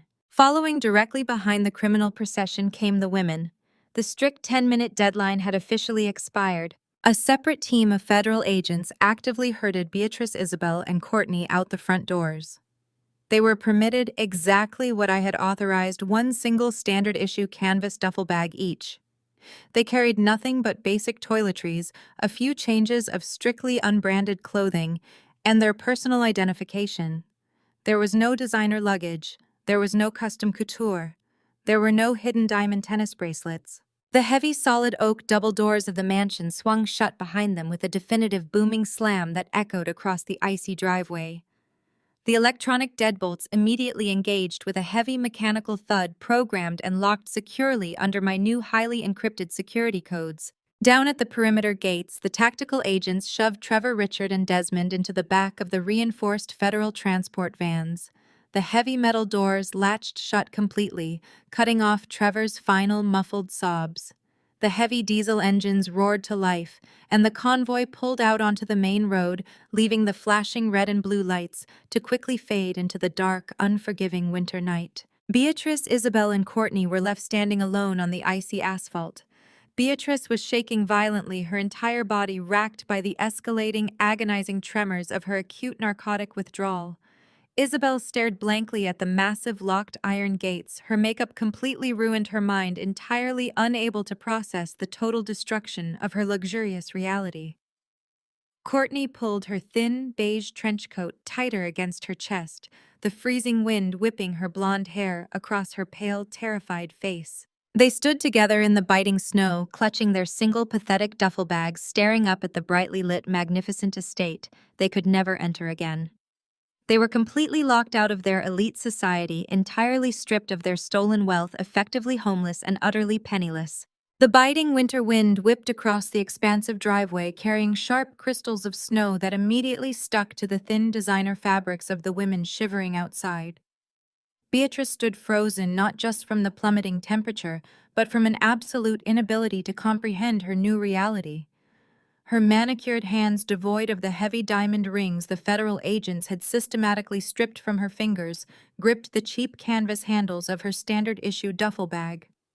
She looked down at the bag, as if it were a highly contagious disease, then snapped her head up to glare at me where I stood warmly illuminated in the grand doorway of the estate. Her aristocratic conditioning fought a desperate losing battle against her acute physical withdrawal. Her face was pale, her teeth chattering audibly, yet she forced her chin upward in a pathetic display of superiority. "Melanie, this has gone entirely far enough," Beatrice commanded, her voice trembling violently, but maintaining its sharp dictatorial edge. "You have had your little moment of vengeance. You have embarrassed us in front of the entire neighborhood. Now you need to fix this immediate logistical nightmare. It is completely freezing out here." I leaned casually against the massive mahogany doorframe, crossing my arms over my cashmere sweater, absorbing the radiating heat from the foyer behind me. I did not say a word. I simply watched her, waiting for the delusion to reach its inevitable peak. "Do not just stand there staring at me with that insolent expression." Beatrice snapped, her voice rising in pitch as a fresh gust of wind tore through the open portico. "My offshore accounts are currently frozen, which is clearly a temporary clerical error, but I do not have access to my primary platinum cards right now. You need to order us an Uber Black immediately. I will not tolerate a standard vehicle, and you will need to call the Four Seasons downtown and prepay for a 2-bedroom executive suite for Isabel, Courtney, and myself until my legal team resolves this ridiculous misunderstanding tomorrow morning. Do it now, Melanie. I am freezing." Isabel nodded vigorously beside her mother, her teeth chattering so hard she could not form actual words. She wrapped her arms around her torso, shifting her weight from foot to foot on the icy asphalt. They genuinely believed the rules of the universe had not changed. They honestly thought that because they demanded comfort, the world would automatically bend to provide it. I slowly uncrossed my arms. I reached into the pocket of my blazer and retrieved my smartphone. The screen illuminated my face in the dim lighting of the porch. I swiped the screen with deliberate, unhurried slowness, pulling up a specific archived text message thread. I looked down at the bright screen, then slowly raised my eyes to meet Beatrice's furious, expectant gaze. "Try Uber," I said, my voice completely flat, completely devoid of any warmth or mercy. Beatrice blinked, her brow furrowing in profound confusion. "What are you talking about? I just told you my cards are frozen. I cannot order an Uber. You need to do it." I took a single step out onto the portico, letting the cold air brush against my face, closing the distance just enough so she could see the absolute zero empathy radiating from my eyes. "I am quoting you, Beatrice." I clarified, my words slicing through the freezing air like sharpened glass. "I am reading the exact message you sent me exactly 1 year ago. I had just landed at the airport after spending 30 agonizing hours traveling back from arranging my father's funeral overseas. I had absolutely nothing left. My accounts were drained from international transport fees. I was physically exhausted, and I asked you, my supposed family, for a simple ride home." Beatrice flinched, her eyes darting away for a fraction of a second. She remembered. The memory of her casual cruelty flashed across her face before she tried to bury it under her indignation. "And do you remember what Isabel texted me immediately after you told me to try an Uber?" I asked, shifting my gaze to the shivering woman beside her. Isabel shrank back, pulling her thin coat tighter around her neck. "You texted me. Why did you not plan better?" I let the silence hang heavily between us. broken only by the howling wind and the distant fading sirens of the federal convoy taking their husbands to a holding cell. So I am giving you the exact same grace, the exact same familial support you offered me in my darkest, most desperate moment, I declared, putting my phone back into my pocket. Try Uber. Why did you not plan better? Plan. Courtney, who had been standing silently near the edge of the driveway, suddenly snapped. The terrifying reality of her situation, the loss of her wealthy lover, the loss of her stolen wardrobe, the crushing weight of impending federal charges completely shattered her fragile, entitled psyche.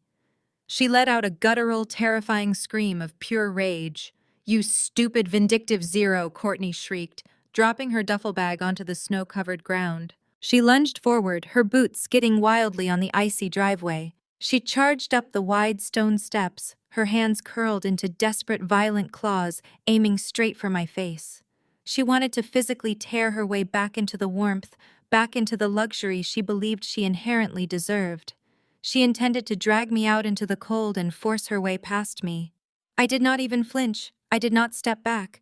I stood perfectly still. Before Courtney could even cross the threshold, a massive figure stepped out from the shadows of the foyer. The last remaining federal agent, a towering tactical officer tasked with securing the property line, moved with terrifying practiced speed. He stepped directly in front of me, intercepting Courtney's frantic charge with effortless precision. He caught her by the shoulders, absorbing her forward momentum without taking a single step backward. With a swift, powerful thrust, he shoved her hard down the stone steps. Courtney stumbled violently, her arms flailing as she crashed backward onto the icy driveway, landing heavily on her hands and knees, right next to her discarded canvas bag. "You take exactly one more step toward this property," the federal agent boomed, his hand dropping firmly to the heavy utility belt at his waist, "and I will personally put you in steel cuffs and add you to the transport van. You will spend your Christmas Eve in a federal holding cell sharing a concrete bench with Trevor. Do you understand me?" Courtney stayed on her knees in the freezing slush. She stared up at the towering armored agent, her chest heaving, her breath pluming in thick white clouds in the freezing air. The fight completely drained out of her, replaced by the crushing, undeniable reality of her absolute defeat. She lowered her head, weeping bitterly, into her freezing bare hands. I looked at the three women one final time.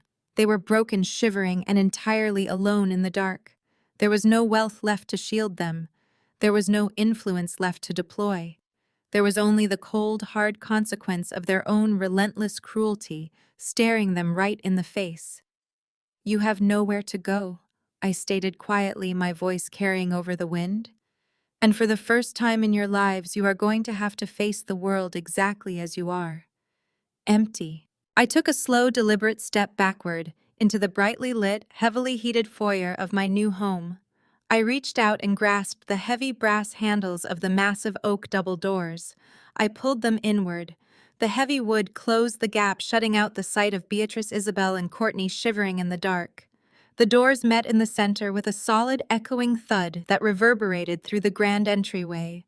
The heavy electronic deadbolts automatically engaged, slamming securely into place, locking the toxic family out in the cold forever. The heavy electronic deadbolts engaged with a final, satisfying click. I rested my palm against the solid mahogany of the front door, feeling the freezing temperature radiating through the thick wood, knowing the bitter winter storm was currently dealing with Beatrice, Isabel, and Courtney. Inside, the atmosphere transformed instantly. The chaotic symphony of shouting federal agents, blaring tactical radios, and Trevor's pathetic animalistic sobbing evaporated completely. A profound, pristine silence settled over the sprawling estate. It was the kind of quiet that possessed an actual physical weight wrapping around my shoulders like a heavy protective blanket.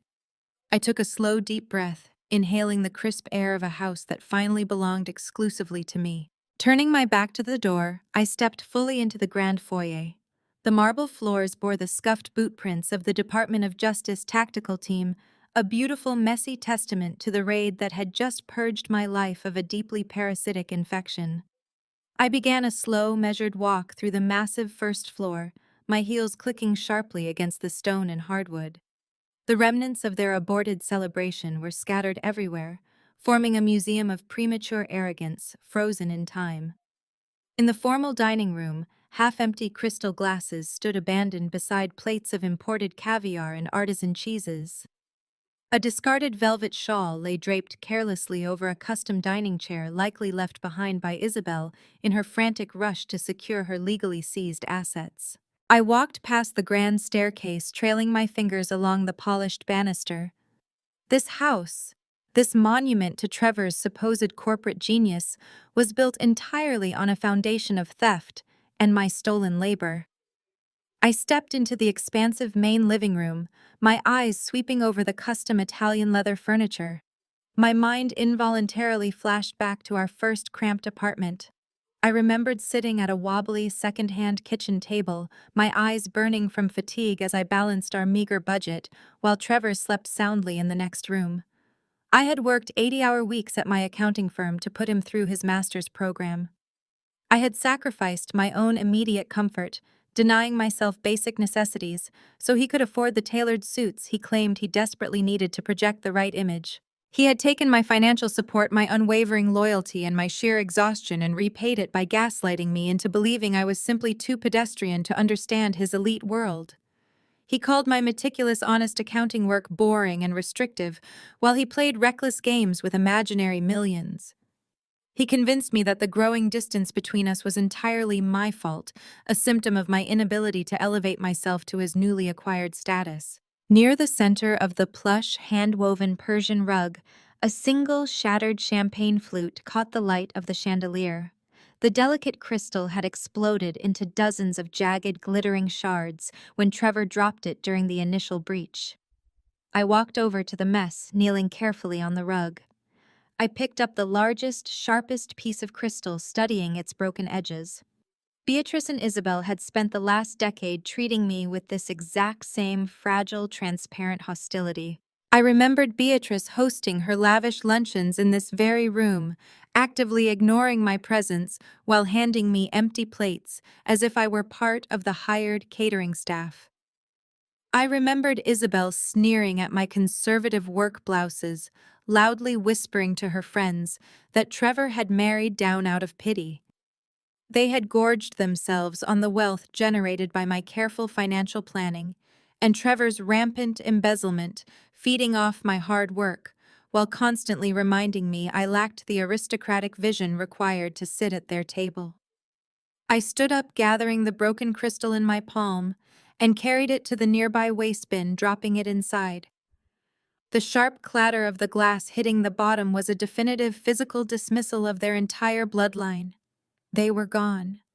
The gaslighting, the financial manipulation, the relentless, suffocating insults had all been swept out into the freezing snow, never to return. I moved away from the main seating area and walked purposefully toward the custom-built wet bar tucked into the alcove of the living room. The dark mahogany shelves were lined with Trevor's absurdly expensive liquor collection bottles he had purchased using fraudulent offshore accounts to impress his corrupt board of directors. I bypassed his stolen whiskey and reached for the wine cooler tucked beneath the counter. I opened the glass door and retrieved a specific bottle of vintage Cabernet Sauvignon. I had purchased this exact bottle 2 months ago using the cash bonus I earned from a massive corporate audit at my firm.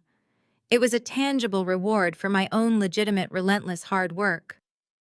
Trevor had scoffed at the purchase, claiming my palate was far too unrefined to appreciate a wine of that caliber. He had likely intended to open it tonight with Courtney to celebrate my engineered departure. I retrieved a corkscrew from the drawer, sinking the metal spiral into the cork with a smooth, practiced twist. The cork pulled free with a soft pop.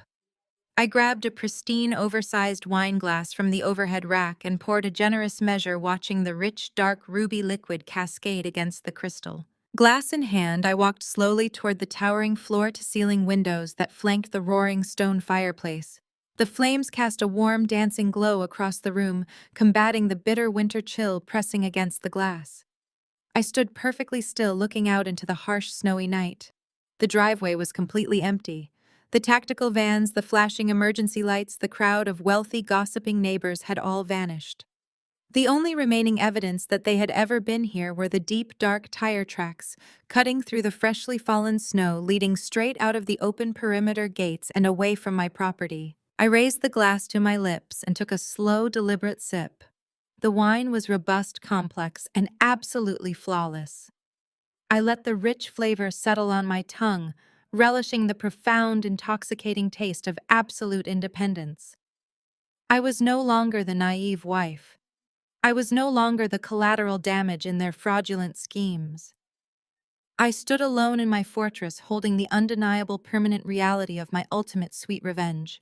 A profound lesson embedded in these narratives of familial betrayal is that your inherent worth is never defined by those who continually mistreat you.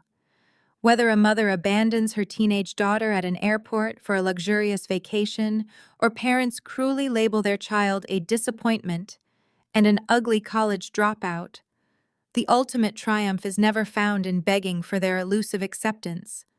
Instead, true security and power are forged by establishing firm boundaries and cultivating your own financial and emotional independence.